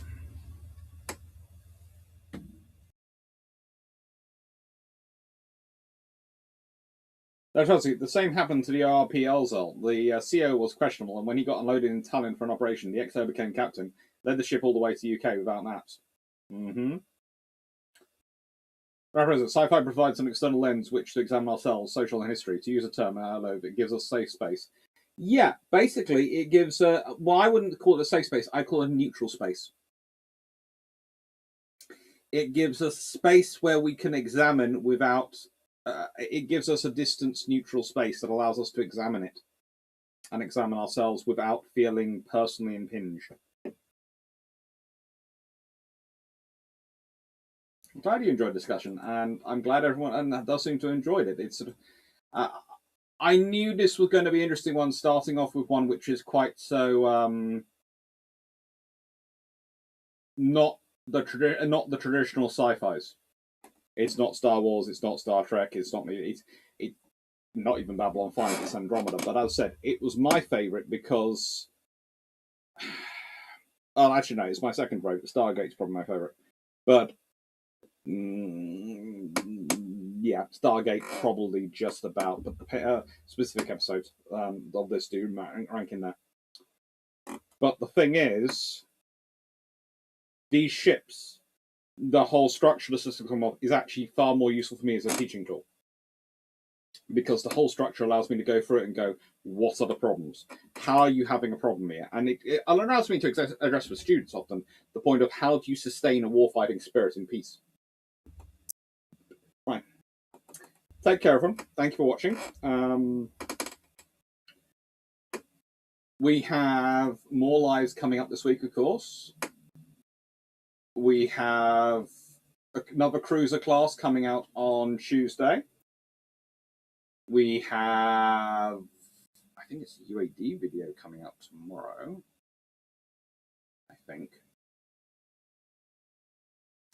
Now let's see. We have, yeah, we have an Adriatic themed video coming out tomorrow on UAD. And live-wise on Thursday, we have the Admiral Kimmel, the video. So I hope you're looking forward to that. Hope you're going to enjoy that all. And thank you very much for watching. Okay, Mia is now on Discord. I hope you've joined the server and said hello to everyone. And I will make sure to set you up. So there is the corner on Discord. I will set it up.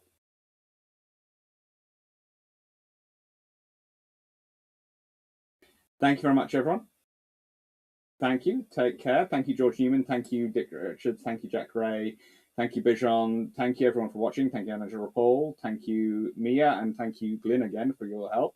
Thank you, Sage. Thank you, Stafford Thompson, this evening. And you and Sean have done an excellent job of squashing trolls. Thank you, George Newman. Thank you, Darius Zaratsky. And thank you, DG40. Thank you, everyone. Thank you, Melon6040. And thank you, Nick Walters.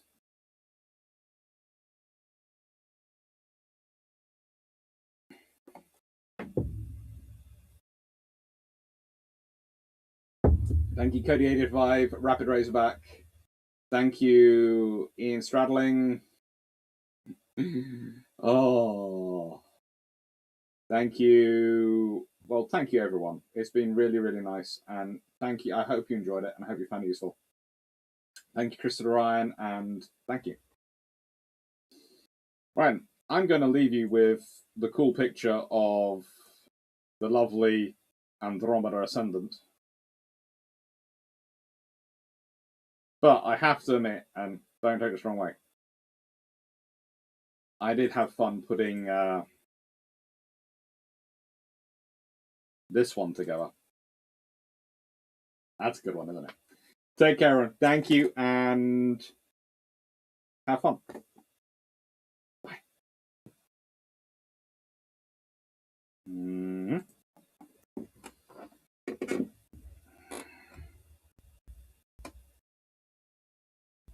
Oh, and one last thing before I forget. Not only thank you to everyone for helping, thank you very much, everyone, for doing the support for the Haida trip and all that stuff. As I said, we're going to be posting dates. We're going to be doing things. There are going to be some public meetings. I'm hoping to get some book signing in and some books brought up there. I'm going to be chatting with the lovely people at USNI Books and see what they can do. And hopefully everything's going to be really good. So thank you very much for making that possible, and take care, everyone.